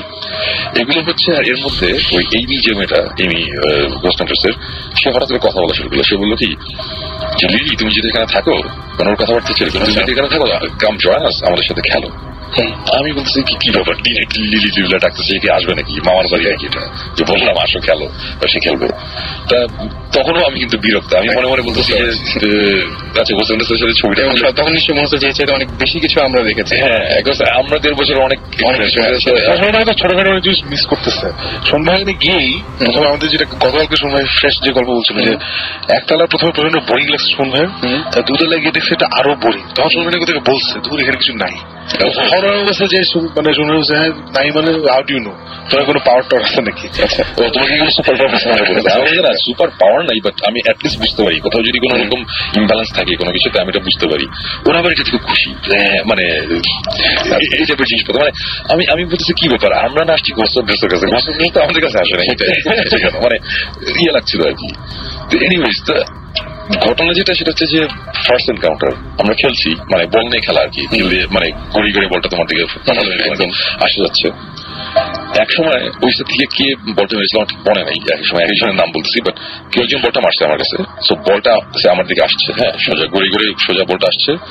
হাফ ওয়েতে মানে বলটা ঠিক রুমের মাঝামাঝি আসার পরে, হাফ ওয়েতে আসার পরে সাথে সাথে বলটা ডান দিকে টান দেয়। আচ্ছা, মানে হাফ ওয়ে আসার পর বলটা ডান দিকে যাওয়া শুরু করলো, একেবারে আমার চোখের সামনে জিনিসটা। মানে আমি হঠাৎ করলাম যে হোয়াট দ্য হেল, মানে এটা কি হচ্ছে, বলটা তো সোজা, মানে ফিজিক্স তো বলে সোজা বলটা আমার দিকে আসবে একদম, এবং এখানে কোনো ঢালু জায়গা নাই, কিছু নাই, স্লোপের মতো কিছু নাই, নর্থ যে খোলা জায়গায় আমরা মাঠের মধ্যে খেলছি, বাতাস, সেটা একটা বন্ধ একটা ঘরের মধ্যে।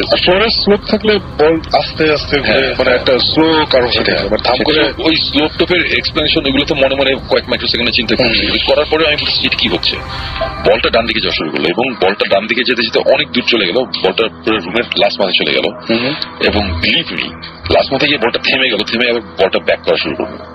মানে 1 সেকেন্ডের জন্য থেমেই বলটা আবার ব্যাক করে আবার আসছে, আস্তে আস্তে ঠিক যেখানে এসে টার্নটা করেছে ওই জায়গাটা ক্রস করলো। ক্রস করতে করতে বলটা কিন্তু আমার ডান দিকে গিয়েছে সময়, হ্যাঁ মানে যে মেরেছিল তার লেফটে, আমার ডান, আমার ডান থেকে বলটা যেতে যেতে আমার চোখের সামনে যেতাম, আমাকে ক্রস করতে করতে করতে বাম দিকে চলে গেল। বাম দিকে আরো সে কত 10 ফিটের মতন গেল।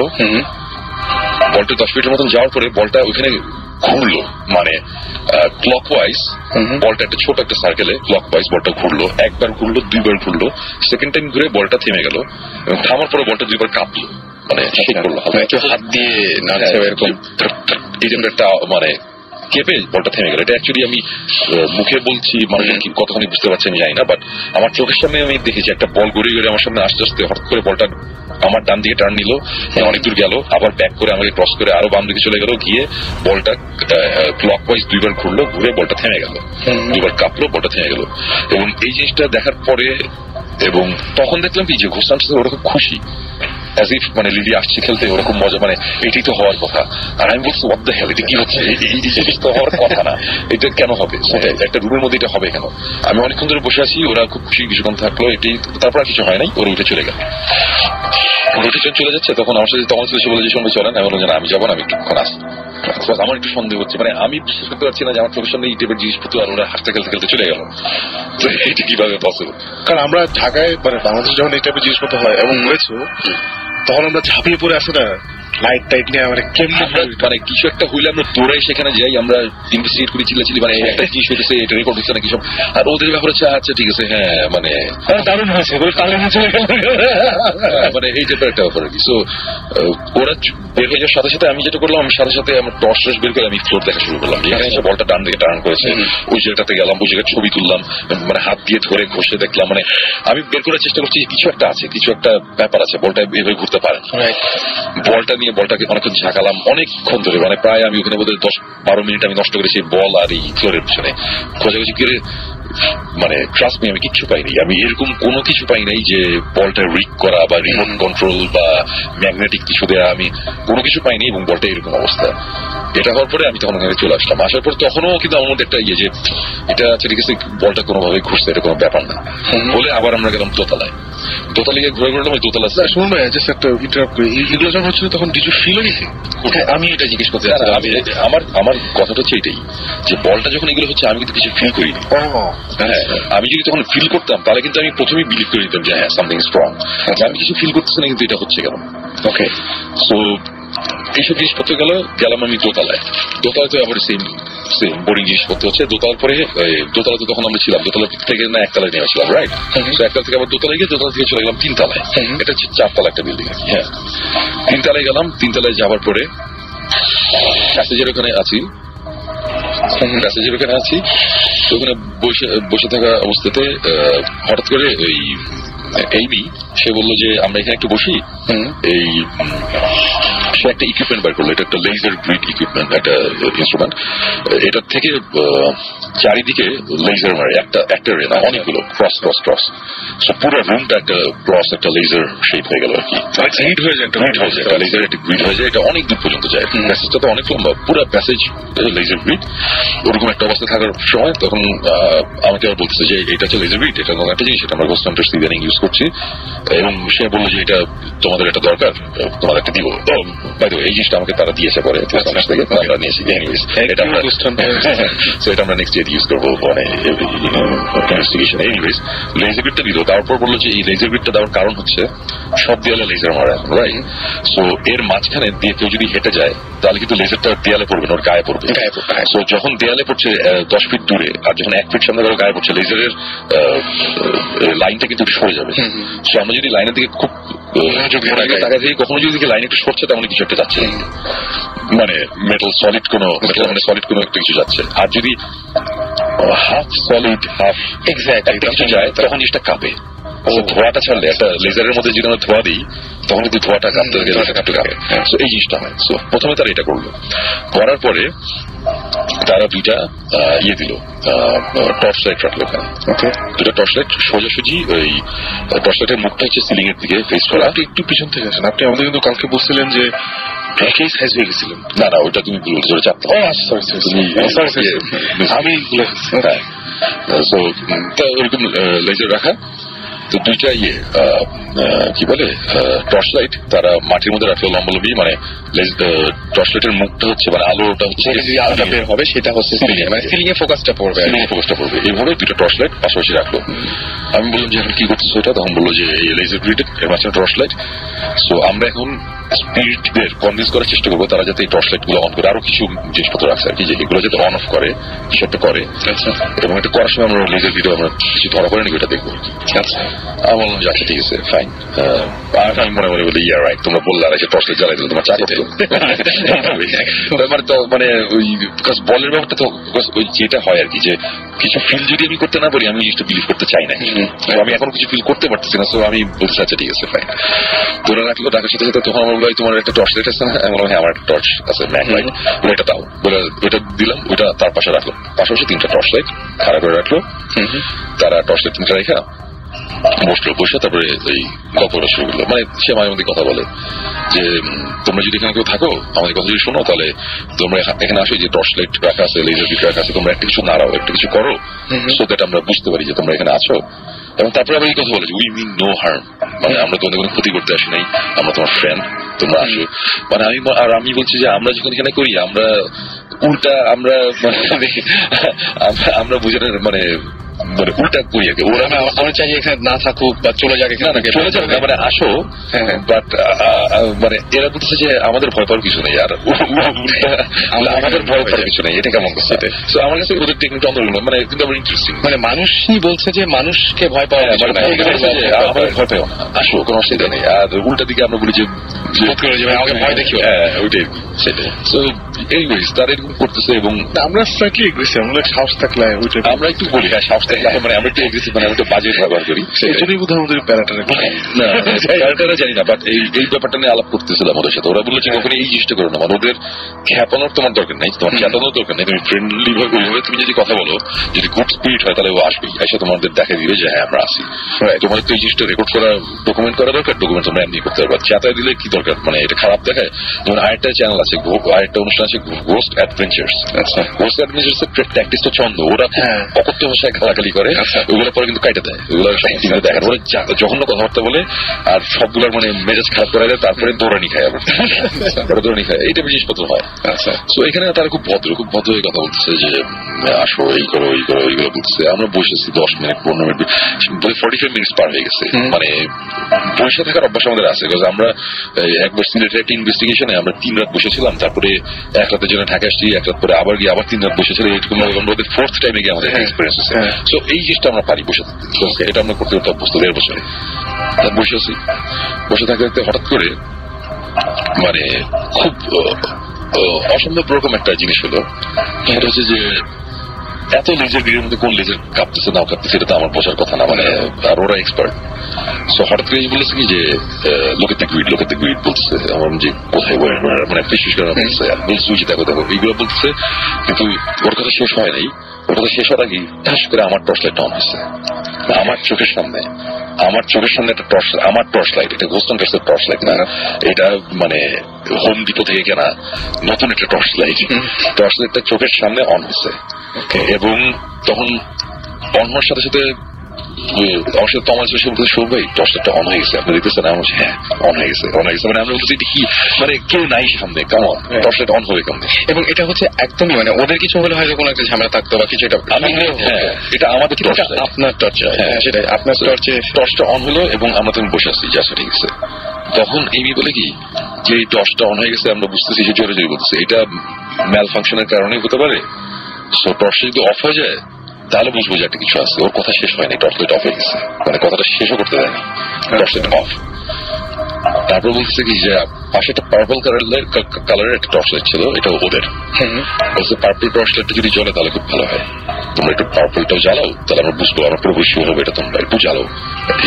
মানে ওরা পুরো মানে নর্মাল ফ্রেন্ডের মতন, যে এই বাংলাদেশ থেকে এসেছে এত দূর থেকে ঘরে দেখতে এসে তোমরা একটু কিছু করে দেখাও, মানে এখন অ্যাজ ইফ মানে বাসায় গেছি, হ্যাঁ মা তুমি গান গেতে পারো একদম, হ্যাঁ মানে আমি খুব অবাক এবং বিশ্বাস করবো না, চোখের সামনে পার্পল টর্চ লাইট অন হয়েছে।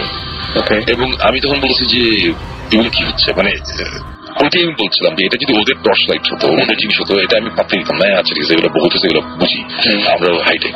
কিন্তু এই জিনিস আমার টর্চ লাইট ওরা কেমনে অন করবে সেটা আমি এখনো জানি না, এবং কেমনে অন হলো এটা জানি না।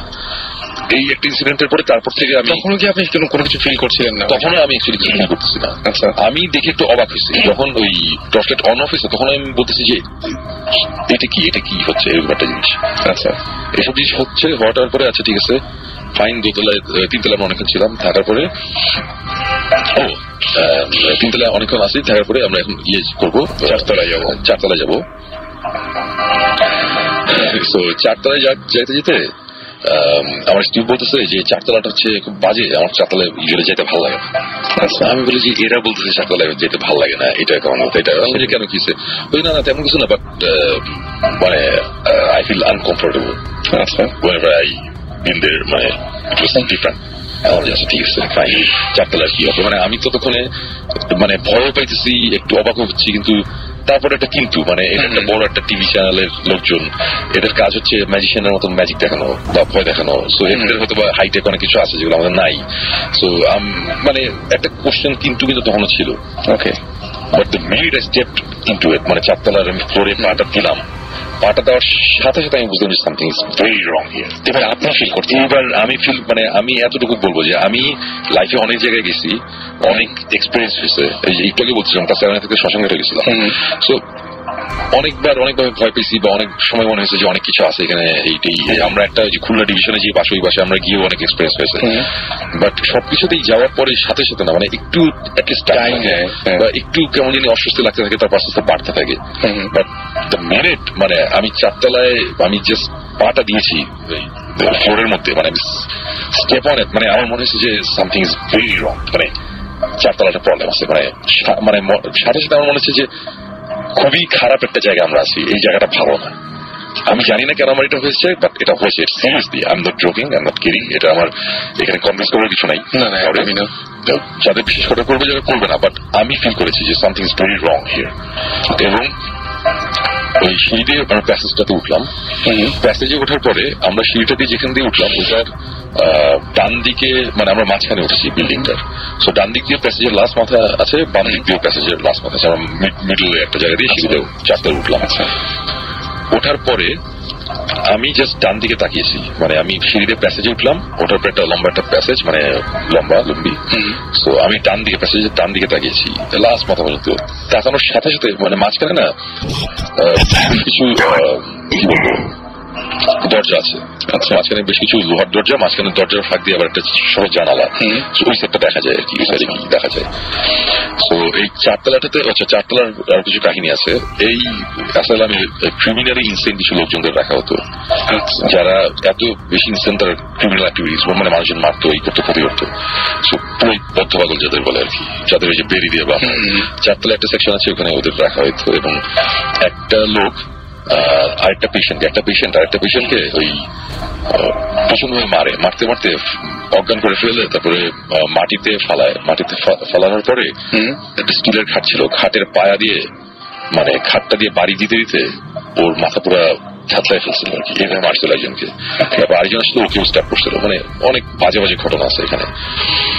তো এই জায়গাটা এমনি একটু অন্যরকম। এই ঘটনাগুলো অ্যাকচুয়ালি আমি শুনেছি পরে, তখন জানতাম না, যখন ঢুকছিলাম আর কি 4 তলায়।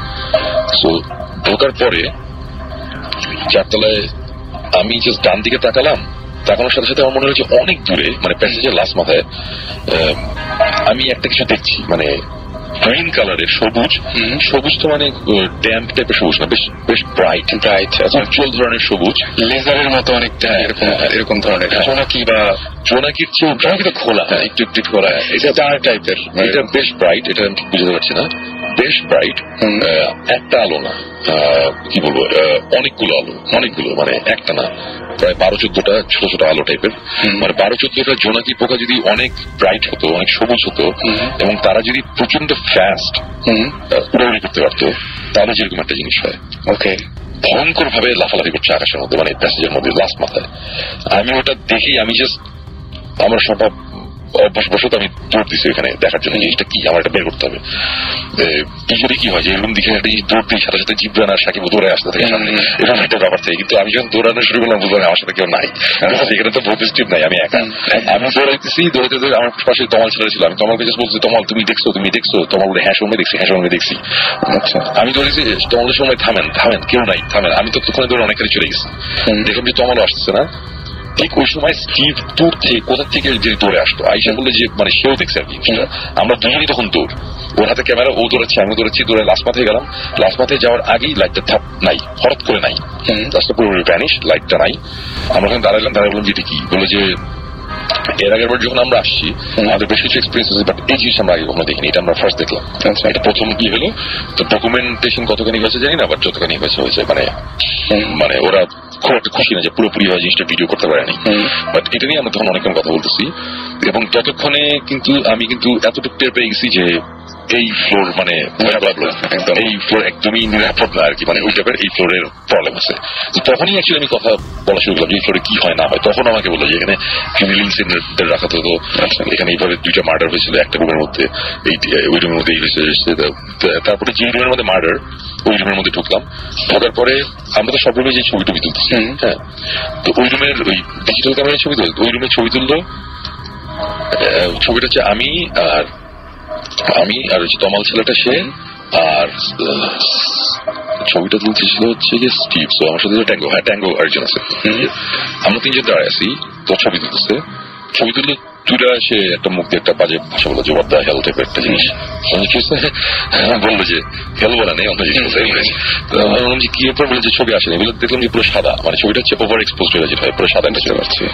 আমি বললো যে আবার তুলো, সেকেন্ড টাইম ছবি আসলো না, থার্ড টাইম ছবিটা, এটা অটোমেটিক ক্যামেরা ছবি উঠছে, ভুলার কথা না, তো 2-3 বার হলো, এবং ওই যখন ওভার এক্সপোজ 2বার ছবি হলো, হওয়ার সাথে সাথে দেখলাম সবাই সবার দিকে তাকাচ্ছে, আমি বললাম যে তারা নিজেরা একটা কিছু করতেছে, যে সামথিং ইজ রং, এবং ওই টিমের বাকি ছিল যে ওদের ওয়্যারলেস করলো, ওরা আবার আসলো, তখন আবার ওই 6-7 জন আমরা একসাথে হয়ে গেলাম, হওয়ার সাথে সাথে তারা দেখলাম যে এখানে ওই যাবতীয় ইকুইপমেন্ট বসানো শুরু করছে।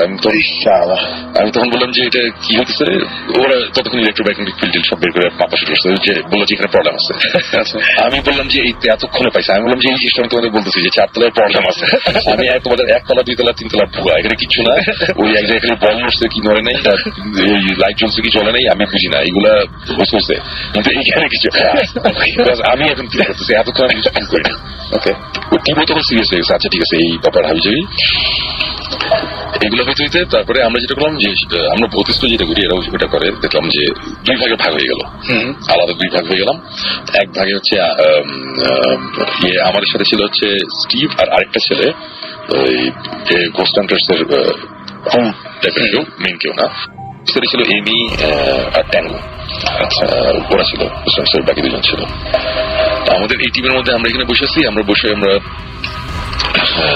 কথাবার্তা বলতেছি, আলাদা হয়ে গেছে, আরেকটা টিম আলাদা, তা ওই 4 তলার প্যাসেজের ওইখানে আমরা বসা, মাটির মধ্যে বসলাম, বসে আবার বসে থাকতে থাকতে ওরা কথা বলা শুরু করলো, যে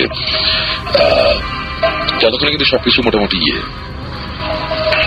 কি বলবো এটারে, যে কমপ্লিট সব হয়ে গেছে, আমরা বসেছি, তখন তারা বলতেছে, হঠাৎ করে স্টিভ বলা শুরু করছে যে ওই আমরা জানি তোমরা এখানে এক্সিস্ট করো, এখানে আছো, আমরা জানি, ওই যে সেম জিনিস we mean no harm, but ততক্ষণে কিন্তু আমার কিন্তু ভিতরে কিন্তু খবর হয়ে গেছে উই মিন নো হার্ম মানে কি, আমার তো মনে হচ্ছে এরা উল্টা বলবে যে তোরা এখানে ইচ্ছে আছে, হ্যাঁ, তো এরকম একটা অবস্থা। তো ওরা খুব কুললি বলতেছে যে কোনো এরাই তোমরা আসো, তোমরা দেখা দাও, আমাদের সামনে আসো, একটা কিছু করো, সো দ্যাট আমরা বুঝি তোমরা আসো, এটাই তোমরা আসো, এইটা প্রে করতেছে। তা এই কথাবার্তা চলতেছে, হঠাৎ করে টাং করে একটা আওয়াজ হয়েছে অনেক দূর থেকে, মানে জিনিসটা লাস্ট মাথায়, আওয়াজটা কিরকম আমি বলি, কোনো ওই পাইপ, পানির পাইপ বা এইসব কিছুর মধ্যে যদি রড দিয়ে আমরা বাড়ি দিই একটা আওয়াজ হয় না, একটা টাং, একটা একদম, হ্যাঁ ঠিক ওই একটা আওয়াজ, এবং আওয়াজটা অনেক দূর থেকে, মনে হচ্ছে কি যে প্যাসেজটা করে লাস্ট মাথা থেকে আসছে। আচ্ছা, ওখানে একটা আওয়াজ আসলো, বললাম যে আচ্ছা এটা যে কোনো আওয়াজ হতেই পারে ব্যাপার, তারপরে ধাপ করে একটা আওয়াজ, বুঝলাম যে এটা আরেকটু সামনে, ওকে, তারপরে আবার ধাপ একটা আওয়াজ সামনে, তারপরে হাঁটার আওয়াজ, এটা কিছু হাইট আসতেছে, আচ্ছা আওয়াজটা বন্ধ হয়ে গেল। তারপরে এরকম একটা জিনিস হলো যে মানে পুরোপুরি ভাবে আমি ফিল করতেছি যে রাসেল, এই যে আমার কিন্তু এখন তুমি এটা দেখতে পাচ্ছ নিশ্চয়ই, আমি দেখতে পাচ্ছি, পুরো আমার সামনে দেখতে পাচ্ছি, আমার এখন লং দাঁড়িয়ে গেছে, আমার এখন ফিলটা মনে আছে যে তখন মনে হচ্ছে যে খুব খারাপ একটা কিছু, অশুভ কিছু একটা জিনিস আসতেছে আমার সামনে, আসতেছে, কিন্তু আমরা কিন্তু কাউকে দেখছি না। মানে আমি তখন পুরোপুরি স্টিভ বসে আছে আমার পাশে, তমাল চুপ করে বসে আছে, স্টিভের চেহারা ততক্ষণ গোমরা হয়ে গেছে, মানে বুঝতেছি সামথিং ইজ রং, যে এখন এখানে একটা কিছু হইতেছে যেটা তারাও একটু এখন টেনশন ভয় পাচ্ছে বা কিছু একটা। তো একটা জিনিস প্যাসেজ থেকে, এবং ভয়ঙ্কর মানে আওয়াজগুলো যে হচ্ছে না, মানে এক একটা রুম ক্রস করতেছে, আর মনে হচ্ছে কি তারা জানান দিচ্ছে যে এই রুম ক্রস করলাম, ঠাস একটা আওয়াজ করতেছে, ধাপ ধুপ এই করতে করতে আওয়াজ অনেক সামনে আসতেছে, মানে আওয়াজটা আস্তে আস্তে একেবারে আমাদের কাছে আসলো। আর ঠিক তখন ওই ভৌতিস বলতেছে গোস্ট হান্টার্সের যে আরেকটা টিম, ওরা ঠিক অপোজিট জায়গা থেকে ওরা ঢুকতেছে, ওরা ঢোকা শুরু করলো, প্যাসেজের মধ্যে আসলো, ওদের হাউকাউ কথাবার্তার সাথে সাথে আওয়াজটা সব বন্ধ হয়ে গেলো, সবকিছু চুপচাপ, কিচ্ছু না। আচ্ছা, সাথে স্টিভ বললো চুপচাপ, বললো, ওরা সাথে চুপ হয়ে গেলো যে সামথিং ইজ হ্যাপেনিং, আমরা চুপ হয়ে যাই, সব চুপ, আমরা কেউ কোনো কথা বলতেছি না, আওয়াজটা সব বন্ধ। তারপরে হচ্ছে পায়ের আওয়াজ, কাঠের ফ্লোরের মধ্যে কেউ হাঁটলে যেটা হয়, ওখানে খালি পায়ে ওই কাঠের ফ্লোরের মধ্যে হাঁটতেছে, কেউ হাইটে আসতেছে আমার সামনে, একেবারে সামনে আসতেছে মনে হচ্ছে।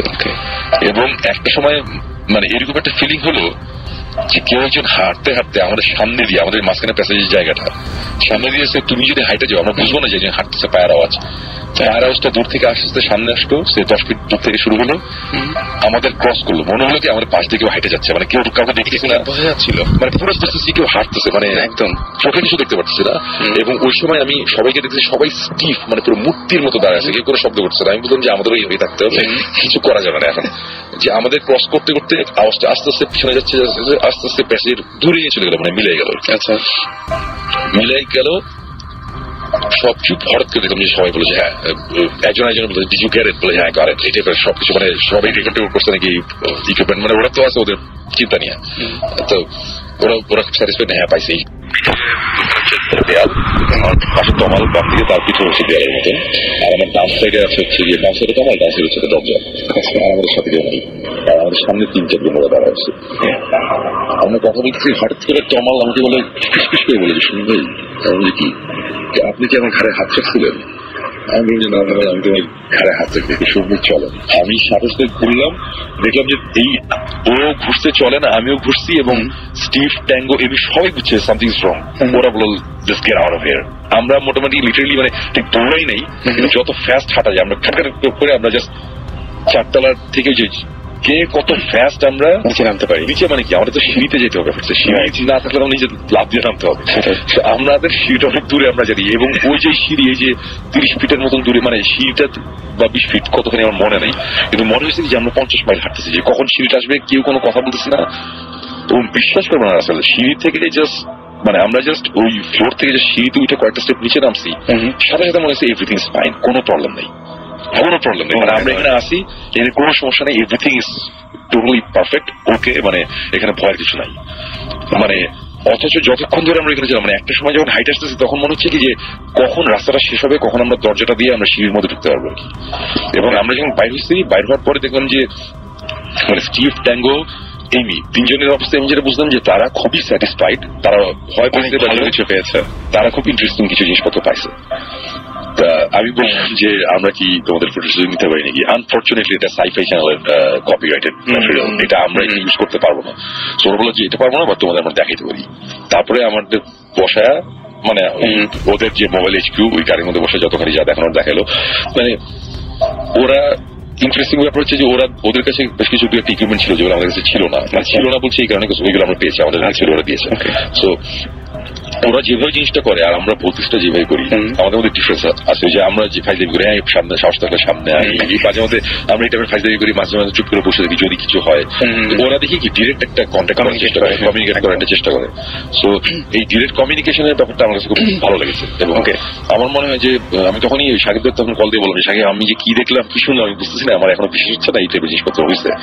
বাট মানে এই 4 তলার ব্যাপারটা আমি এটি বলবো যে আমি ডেফিনেটলি, আমি 100% শিওর, মোর দ্যান দ্যাট, আমি শিওর যে 4 তলায় দেয়ার সামথিং রং আউট দেয়ার, খুব বেশি ভয়ঙ্কর কিছু একটা আছে। এবং যেটা আমার ধারণা, আমি যদি কালকেও আবার যাই, কালকে আবার সেম এক্সপিরিয়েন্স হবে, বিকজ এই জিনিস হুট করে চলে যাওয়ার কথা না। ওখানে 4 তলা মানে অনেকগুলো রুম, এবং এক একটা রুম অনেক উঁচু উঁচু, মানে অনেক আগে বানানো, মানে এক একটা রুমে গিয়ে বসে থাকি মনে হয় সামথিং ইজ রং, এরকম লাগে। মানে যারা একটু ভিতর টাইপের তারা এমনি একতলা দোতলাতেই ঘুরতে পারবে না, এটা এরকম জায়গা। শুনুন ভাই, আমরা যদি একটু জাস্ট রিক্যাপ করি, আপনি একতলা যেখানে বল নাড়ানো হলো, তারপরে 2 তলা যেখানে টর্চ জ্বালানো হলো, 3 তলা, ওখানে আপনি কিছু ফিল করেন? আমি কিছু, বাট আপনি এভিডেন্স পাইছেন? কিন্তু হ্যাঁ, আমি এভিডেন্স পাইছি, এভিডেন্স দেখছেন যে থিংস আর হ্যাপেনিং, এভিডেন্স দেখছেন থিংস আর হ্যাপেনিং, বাট আপনি ফিল করেন নাই। 4 তলায় গিয়ে আপনি দেখেছেন এবং মানে ফিলও করছেন যেখানে সামথিং ইজ রিয়েলি রং। হ্যাঁ, এবং সেখানে সবাই ভয়টা পেয়েছে সেই জায়গাতে। এটার মানেটা কি exactly? What is the explanation for this? কারণ আমরা যেখানে আমরা ফেটে যাচ্ছে, আচ্ছা, মাই মেটাল ভয়েস, তারপরে আমরা যেসব জায়গায় ম্যাক্সিমাম জায়গায় গেছি, মানে যেখানে আমাদের ইনসিডেন্টস হয়েছে, সেখানে তো আপনি জীবনের প্রত্যেকবারই সাইজ হয়েছেন। হ্যাঁ, সাইজ হয়েছেন দেখেই ইন্টারেস্টিং হয়েছে। সো তার মানে কি উই এনকাউন্টার ব্যাড স্পিরিটস? না, আমি যেটা বুঝি, যে আমার যেটা মনে হয় যে এই যে এই সুপার ন্যাচারাল বা আনএক্সপ্লেইনড ফেনোমেনা বা এইসব এক্সিস্টেন্স, এগুলা আমি মোটামুটি বুঝি, আমি মোটামুটি একটা জায়গায় আমি কিছুটা বুঝতে পারি। বাট আমার একটা লিমিটেশন আছে, যে আমি এতখানি হয়তো বুঝতে পারবো, এর বাইরে যদি কিছু থাকে সেটা হয়তো আমি জানি না। সো আমার কথা হচ্ছে যে এরকম অনেক জিনিসই থাকতে পারে যেটা আমরা এরকম অনেক আমরা রিচ করতে পারি না, যেমন 42টা লোকেশনে গেছি, রাইট? সো 42টা লোকেশনের মধ্যে আমরা 9টা লোকেশনে খুবই হ্যাপি, আর এই জায়গাটা পেয়েছি, এইগুলো হচ্ছে এপিসোড করার মতন জায়গা, তাই না? সো এর মানে এই না যে বাকি যে 42টাতে যে 9টার বাকি যেই কয়টা হয় 31টা না 33টা জায়গা, ওইখানে যে কিছু নাই তা না, হয়তো ওর মধ্যে কিছু কিছু জায়গা ছিল যেটা আমরা জানিও না, আমরা হয়তো মিস করেছি। তো আবার আরেকটা ব্যাপার আছে যে আমি যতখানি এগুলো ফিল করি, আমার চেয়ে বেশি করে আবার জিব্রান, মানে জিব্রান এরকম অনেক অনেক জায়গায় জিব্রান বলতেছে সামথিং ইজ রং, একদম। এবং আমি তখন বলেছি যে না, অ্যাকচুয়ালি না, আমার মনে হয় না। কিন্তু হোয়াট ইফ আসলে এখানে কিছু একটা উল্টোপাল্টা ছিল যেটা আমি বুঝি নাই, জিব্রান বুঝতে পারছে। এবং জিব্রান ভাই আমি নিজে এটা দেখেছি, জিব্রান ভাই অনেক দ্রুত বুঝতে পারে এবং তারপরে ফল ভোগ করতে হয়। এটা না, ফল ভোগ ওটা সবকিছুরই রিয়াকশন, মানে কনসিকুয়েন্স তো থাকে। আপনি যেটা বললেন না যে শাকিব যেটা জিজ্ঞেস করলো যে কয়েক সময় হয় না, আমার একটা ফ্রেন্ডের বাসা আছে, ওর অনেকদিন ধরে বলছিল ওর বাসায় প্রবলেম আছে, কিন্তু আমি যে জীবনে কোনো কিছু ফিল করি নাই। একদিন আমার সময় আমি বসে আছি, আমার চোখের সামনে দরজাটা যে মোচড় দিয়ে দরজাটা বন্ধ হয়ে গেল, পুরো মোচড় দিয়ে দরজাটা বন্ধ হয়ে গেল, আবার একটু খুললো, আবার ওই ইয়ে সিস্টেম খুলে গেল। I did not feel anything, but it's happening আমার সামনে। সো আমি যত জায়গায় গেছি, তারপরে যা কিছু হচ্ছে সব জায়গায় যে আমি আমি আগে মানে একটু বুঝতে পারি কিছু হচ্ছে, কিন্তু ওটা আমি ওই একটা জায়গায় আমি বুঝতে পারি। মেবি আমার আরেকটা এক্সপ্লেনেশন আছে, সেটা হচ্ছে যে মেবি যে ঘোস্ট হান্টার্সদের সাথে যখন দেখা করতে যাচ্ছি, ওর সাথে ইনভেস্টিগেশনে যাচ্ছি, তখন আমার মাথায় একটা জিনিস কাজ করছে, সেটা হচ্ছে যে ঘোস্ট হান্টার্স দেশের বাইরে থেকে কিছু লোকজন আসছে, এদের নিয়ে আমরা একটা ইনভেস্টিগেশনে যাচ্ছি, সো আমাদের ওদের ইমপ্রেস করতে হবে, সো আমরা অনেক কিছু ফেক জিনিসপত্র করবো, ওরা যাতে ভয় পায়। সো এই জিনিসটাতে আমার মাথায় অ্যাকচুয়ালি কাজ করতেছিল, সবকিছু আমি প্রচন্ড ভাবে এক্সপ্লেন করার চেষ্টা করতেছিলাম।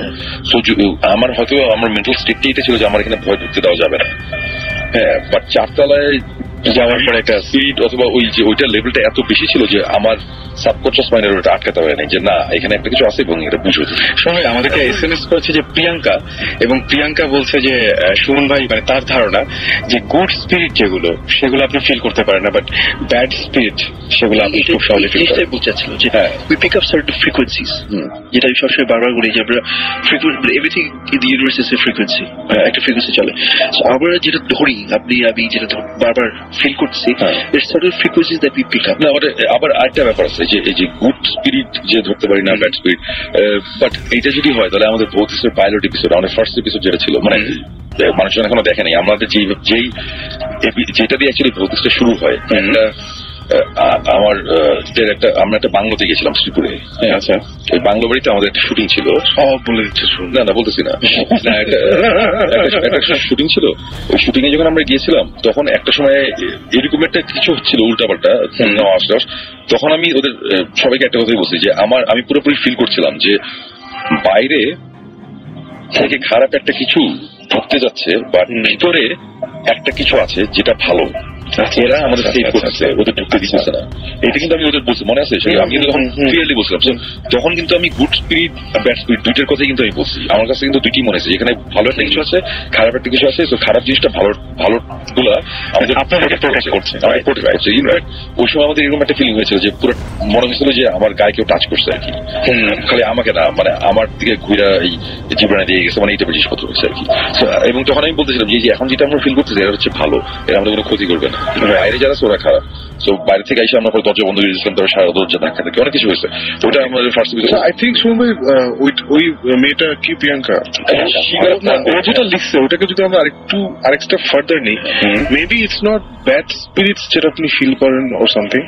মেবি যখন আমরা কোথাও যাই এবং ওখানে কিছু একটা থাকে যেটা কোনো হার্মফুল ইন্টেনশন থাকে, maybe that's what you become.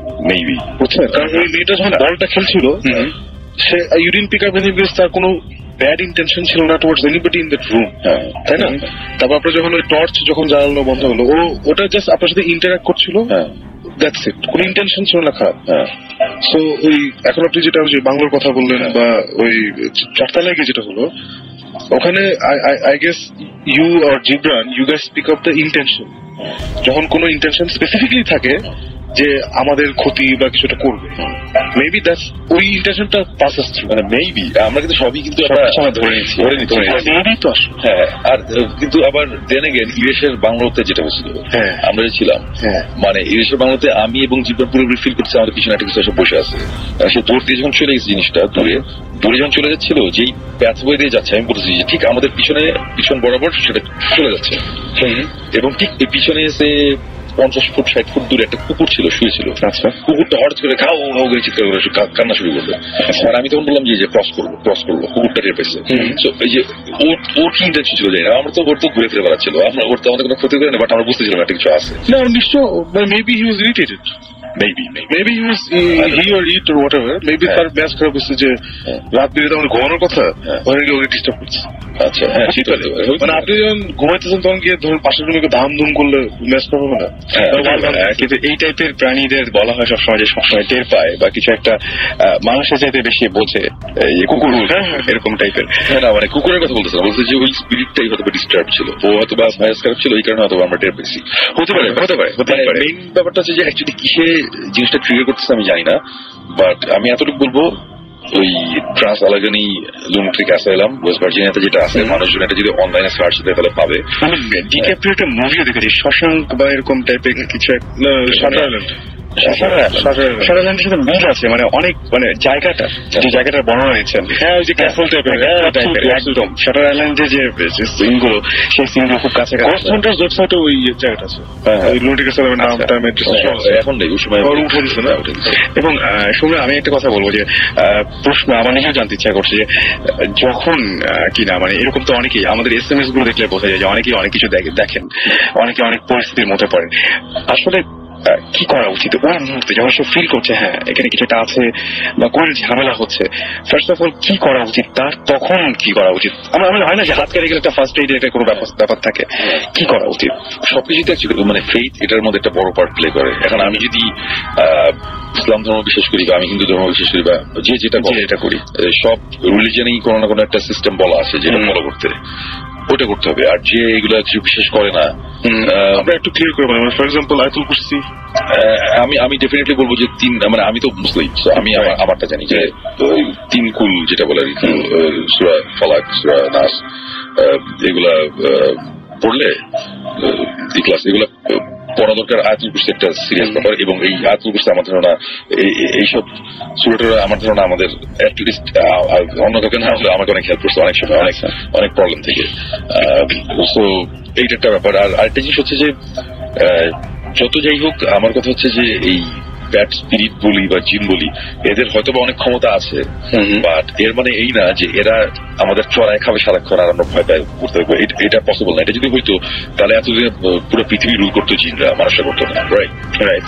So আমরা যদি চিন্তা করি যে ওদের অনেক ক্ষমতা, ওরা অনেক কিছু করতে পারে, যেটা অ্যাকচুয়ালি ব্যাপারটা ঠিক না। আমাদেরও অনেক ক্ষমতা আছে, আমরা অনেক কিছু হ্যান্ডেল করতে পারি, আমরা পারি দেখেই আমরাই রুল করতেছি পৃথিবী, অন্য কেউ করতেছে না। সো এই জিনিসটা যদি মাথায় থাকে, ওইভাবে যদি হ্যান্ডেল করা হয় তাহলে খুব ফাইন, মানে খুব সুন্দরভাবে আমার মনে হয় জিনিসটা হ্যান্ডেল করা যাবে। মেইন ব্যাপারটা হচ্ছে ফেইথ, মেইন ব্যাপারটা হচ্ছে বিশ্বাস, এবং আরেকটা হচ্ছে ভয়। একজন মানুষের ভয়ের লেভেল এক একজন, কেউ অনেক ভীতু, কেউ আমি নিজেকে খুব সাহসী বলতে পছন্দ করি, বিকজ আমি এক সময় ছোটবেলায় আমি তো অনেক ভীতু ছিলাম, আমি টুকটাক অনেক কিছুতে ভয় পেতাম। আর এখন ভয় বলে কোনো জিনিস খুব একটা এক্সিস্ট করে না আমার লাইফে, মানে আমার কিছু যায় আসে না। সো আমার মধ্যে তো এই জিনিসটা আসছে, রাইট? সো অনেকে যারা ভীতু আছেন, যারা একটু ভয়টা পায় যে কি করবো না করবো, আমার ধরুন একটু সিরিয়াসলি চিন্তা করলে, একটু ডিপলি চিন্তা করলে আমার মনে হয় ভয়টা কাটানো পসিবল। ওকে, ডেফিনেটলি। ওকে, তো আমি একটা কথা বলছি, সপ্তাহ 2 সপ্তাহ আগে যে যখন এরকম ভয়টা পায় তখন জোরে জোরে বলতে you not welcome here, get out. আমার একটা কাজ হতো, হ্যাঁ, মানে আমি ওই যে আমি এই গল্পটা বোধহয় কয়েকদিন আগে বলছিলাম, আবার অনেক সময় উল্টা হয়। ওই যে সিঙ্গাপুরে একটা হোটেলে বলছিলাম না যে হ্যাঁ হাউস করলে জোরে কর, ওরে বাপে জোরে কয়েকটা দিন আগে না, এটা 10টা এপিসোড আগে। আচ্ছা, 10টা এপিসোড হতেই পারে না, আমি মাত্র 1 মাস দেশে বাড়িয়েছিলাম ভাই। টাইম ফ্লোজ ডিফারেন্টলি, আপনি জেট লেগেছে না? আরেকটা জিনিস আমি জানতে চাই, যেটা মানে I wonder if you thought about this thing, যখন ওখানে ছিল, যখন আমরা নিজের কিন্তু হাসাহাসি করি যখন গোস্ট হান্টার্স দেখি, যে ইংলিশে বলতেছে বুঝতেছেন? আমরা গিয়ে যদি ইংলিশে বাংলায় বলি তাহলে করে বুঝবে নাকি? এই এক্সপেরিমেন্টটাকে আপনি ট্রাই করছেন নাকি, যে ওখানে ইংরেজি ভূতের বাংলায় বলা? আমি খুব সিরিয়াসলি জিজ্ঞেস করছি, যদিও শুনতে জিনিসটা খুব হাসি। না, এখন কথা হচ্ছে আমি গিয়ে তো আর ভূতের জিজ্ঞেস করি নাই যে ভাই, মানে এখন আমার কথা হচ্ছে যে 1850 সালে যেই ভূত, যে স্পিরিট, সে তো হোয়াটসঅ্যাপ ম্যান এগুলো আপনি স্পিরিট, আপনি কিন্তু একটা জিনিস খেয়াল করছেন, আপনি কিন্তু পুরো জিনিসটা স্পিরিট, গোস্ট এইসব বুঝছেন, একবার জিন বলেন নাই। সো ডু ইউ বিলিভ ওরা জিন না এন্ড সামথিং এলস? ওরা জিন না something else? No, I don't believe that. You don't believe that? আচ্ছা, ওকে। আমার কাছে কয়েকটা SMS আছে। প্রথম যে SMS-টা সেটা হিমু পাঠিয়েছে, এবং হিমু যেটা বলতে চায় সেটা হচ্ছে সে যখন ক্লাস 6-এ পড়তো তখন সে একটা লোককে স্বপ্নে দেখতো, এবং তিনি বলতেন যে তিনি তাকে কোন সমস্যা হবে এটা বলতেন, আবার কোনটা কিভাবে সমাধান হবে এটা বলতেন, এবং এই এক্সপেরিয়েন্সটা সে করেছে। আর সেকেন্ড যে SMS-টা অপু লিখেছে, সুমন ভাই, আমাদের এলাকায় একটা পন্ড আছে যেখানে প্রতি বছর একটা করে মানুষ মারা যায়। ওয়াই? প্রতি বছর একটা করে মানুষ কেন মারা যায় এটা তো সুমন বলতে পারবে না, সেটাই ভাই জানে না কেন। বাট ওই পন্ডে, ওই পুকুরে যদি উল্টো পাল্টা কিছু থাকে তাহলে ডেফিনেটলি এটা একটা ইন্টারেস্টিং সাবজেক্ট আমাদের জন্য হতে পারে। ইনফ্যাক্ট আমরা অলরেডি টাঙ্গাইল সাইডে একটা পুকুরের ইনভেস্টিগেট করতে আমরা গিয়েছিলাম। ওখানে স্টোরিটা খুব ইন্টারেস্টিং, এবং ঘটনাটা কিছুটা এরকম যেটা শুনলাম যে প্রতি বছর একজন মারা যায়। বাট হয়েছে কি, এখন এটা অনেক কারণেই মারা যায়। আমি অ্যাকচুয়ালি অনেক কারণেই এটা অনেকে হতে পারে, হয়তো সাঁতার জানে না। প্রতি বছর একজন মানুষ যায় যে খুব সাঁতার তো অনেকেই জানে না, তারপর পুকুরে যায়, অথবা হয়তো পুকুরের নিচে কোন রকম গাছ লতা পাতা আছে যেটা একটু টিপে গেলে মানুষের পায়ে জুড়ে, গাছ লতা পাতার নিচেরটাও এরকম হয়তো আছে না, এরকম যে আটকে ফেলে বা এরকম কিছু একটা হতে পারে। যে কিরণ SMS করেছে, কিরণ SMS করে বলছে যে শোন ভাই, স্পিরিট যারা যে ফিল করেন যে এটা কি শেখা যায় নাকি এটা ন্যাচারাল? এটা আমার ধারণা ন্যাচারাল। আমার কাছেও সেটাই আমার ধারণা, এটা শেখার কোনো কিছু নাই। যদি শেখার থাকতো তাহলে ক্লাস দিতাম, অনেক টাকাও মানে আই স্লাইটলি ডিসএগ্রি।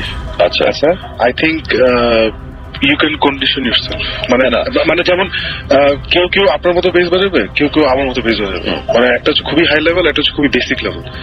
সো আপনি যে লেভেলে পাচ্ছেন that requires a different type of talent, আর আমি যে লেভেলে পাচ্ছি that's a different type of talent, মানে আমি স্মলার মার্জে।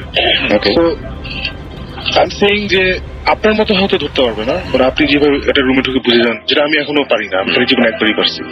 সো হয়তো আপনার লেভেলে পারবে না, কিন্তু হয়তো আমার লেভেলে পারবে। মানে আর ডিজেকে যদি ট্রেন করে, ডিজে যদি একটু চিন্তা করে যে আমার যেমন এই ভোটেশন করার পর থেকে আমি ফের অনেক কিছু নোটিস করা শুরু করছি। কারণ আপনি তো ইউজুয়ালি আমাদের কেসগুলো যেটা হয় ইউ ডিল উইথ, যারা কথাবার্তা বলে you deal with, I don't deal with. এখানে এসে আসলে লিসেন মানে ডাইরেক্টলি কথা বলছি লোকজনের সাথে। সো আই স্টার্টেড এক্সপিরিয়েন্স লিঙ্কে যেগুলো আমি আগে নোটিস করতাম না, টু বি ভেরি মানে অনেস্ট। সো আই থিঙ্ক এগুলো নিয়ে চিন্তা ভাবনা করলে you can train your mind to notice certain things. Maybe আপনার লেভেলে হবে না, বুঝতে পারছি, বাট খুব বেসিক লেভেলে একটা তো হবে। ডিফারেন্স আছে যে not everybody is a musician, ঠিক না? Not everybody is a musician. So যার মধ্যে থাকে এই ট্যালেন্টটা, you can grow it, you can work on it and you can grow it, but ওটা প্রথম একটা স্পার্ক থাকতে হয়। মানে তার জন্য আমি বলছি, মানে আই এগ্রি উইথ একদিক বোথ সাইডস, বাট হ্যাঁ বুঝতে পারছি সেটাই। তবে আমার কাছে মনে হয় যে আমি আজকেও যেটা বলছিলাম যে আমি যখন মনে করছিলাম যে আচ্ছা কিছু একটা ঘটুক, আমি আজকে ভূত FM এ শেয়ার করবো, এরকম কোনো কিছু আমার কাছে ছিল না।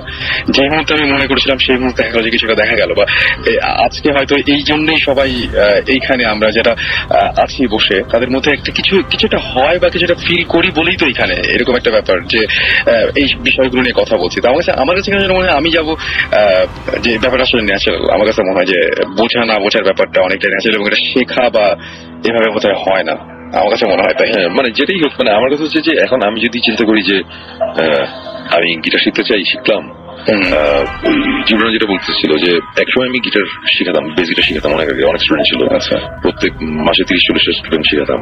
সো 30-40 ভালো বেস গিটার কিন্তু বের হয় নাই, বেস গিটার কিন্তু দাঁড়িয়ে 2-3টাই। সো বাকিরা হয়তো শিখতে চায়, কিন্তু ওদের মধ্যে হয়তো জিনিসটা নাই মানে শেখার। সো এরকম হয়তো বা যারা শিখতে চায়, ওদের মানে শিখতে চায় মানে জানতে চায় এটা কিভাবে কন্ট্রোল করার, এটার কোনো প্রপার কোনো গাইডলাইন, কোনো গাইড বুক এরকম কিছু নাই। আচ্ছা, হ্যাঁ, এটা আস্তে আস্তে অটোমেটিক ভাবে হয়েছে। মানে আমি নিজে আমার লাইফে আমি এরকম একটা সময় হয়েছে যে আমি একসময় খুব অসুস্থ ছিলাম, মানে আমার অনেক জোর 104 5 ডিগ্রির মতন জ্বর উঠে যাচ্ছে, ওই সময় আমার কিছু হ্যালুসিনেশন হয়েছিল এবং হওয়ার পরে আমি কিছু জিনিসপত্র দেখেছি এবং দেখার পরে যখন আমি জ্বরটা যখন মানে কমে গেছে তখন আমার মনে হয়েছে যে না আমি হয়তো বা কিছু একটা টাচ করতে পারছি অথবা কিছু একটা ফিল করতে পারছি অনেক বেশি। আমি একটু বিলিভও করার চেষ্টা করেছি যে না আমার হয়তো বা এখন থেকে হয়তো আমি আরো বেশি কিছু পারবো। মানে আমার একটা পুরোপুরি ভাবে একটা কনভারসেশন হয়েছিল একজনের সাথে।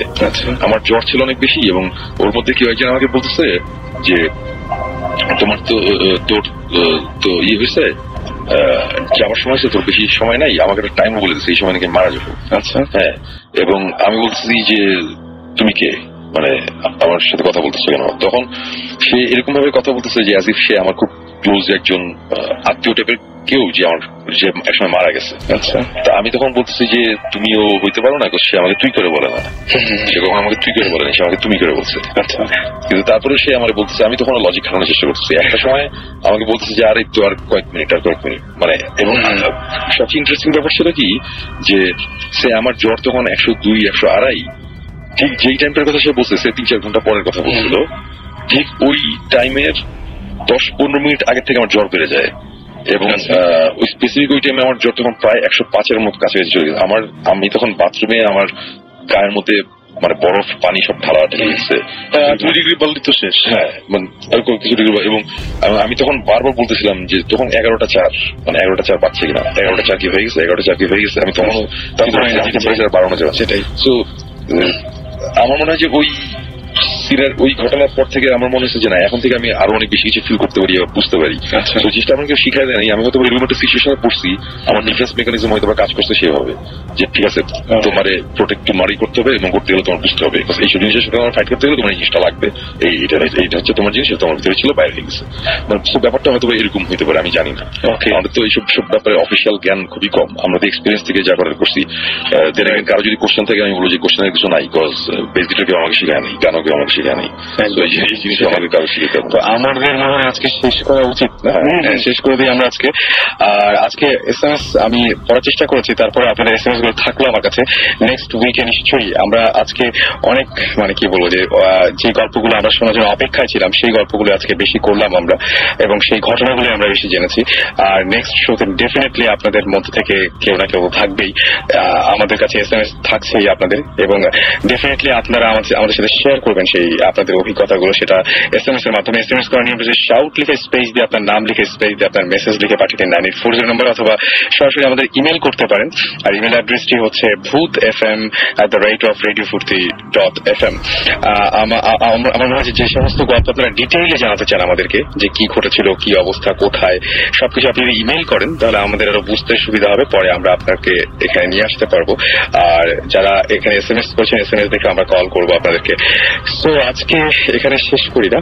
হ্যাঁ, আজকে শেষ করা যায়। এবং আরেকটা জিনিস বলে দিই যে আমি তো ছিলাম না মাঝখানে, যেটা ওরা বলছে 10-12 এপিসোড, 4টে এপিসোড আমি ছিলাম না, মাত্র 4টে এপিসোডের পরে ব্যাক করে আজকে পার্সোনালি আমার ভালো লাগছে। এবং আরেকটা জিনিস বলি, এই লুনাটিক অ্যাসাইলামে তো গিয়েছিলাম, নিউ ইয়র্কে একটা বড় একটা বাসায় গিয়েছিলাম, যেটার ঘটনা আছে কিছুই বললাম না, ওখানে টুকটাক ছোটখাটো কয়েকটা ইনসিডেন্ট হয়েছে, এটা আমরা নেক্সট এপিসোডে আমরা এটা নাও করবো। ওকে, সো আমার যেটা মনে হয় যে আগামী এপিসোডে আরেকটা জিনিস, সেটা হচ্ছে আমরা শেষ করবো ক্রিপ্টিক ফ্লাইটের একটা গান শুনি না?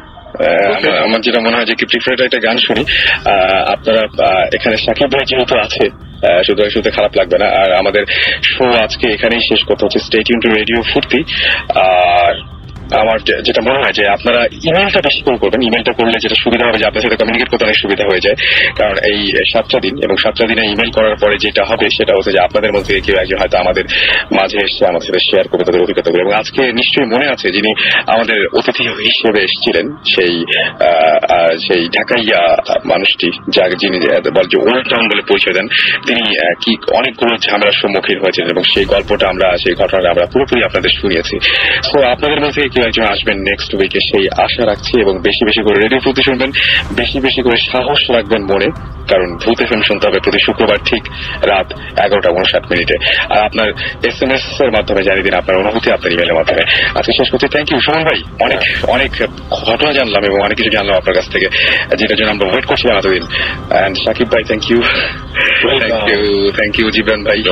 ওকে, আর আসলে ভালো হচ্ছে। আমি আজকে অনেক কিছু বলছে, অনেক কিছু ডিসকাশন পয়েন্ট আমি পেলাম, যেমন আজকে আমি বেশি অ্যাড্রেস করি না, বিকজ টাইম নেই। সেটাই আমি ইনফ্যাক্ট নেক্সট শোতে আমাদের মধ্যে একটা ডিসকাশন। এবং আজকে ঢাকা শহরে আপনারা সবাই জানেন যে এত বেশি রকমের এত কনসার্ট এত কিছু হতে, তার মধ্যে থেকে সবাই আমরা আজকে এক হতে পেরেছি, এটা অনেক বড় একটা ব্যাপার। থ্যাংক ইউ সো মাচ এবং আপনাদেরকে ধন্যবাদ জানাই এতক্ষণ পর্যন্ত আমাদের সঙ্গে ছিলেন। শুনবো আমরা ক্রিটিকের একটা গান এবং এখনকার মতো আজকের মতো ভূত এফএম থেকে টাটা টাটা সবাই।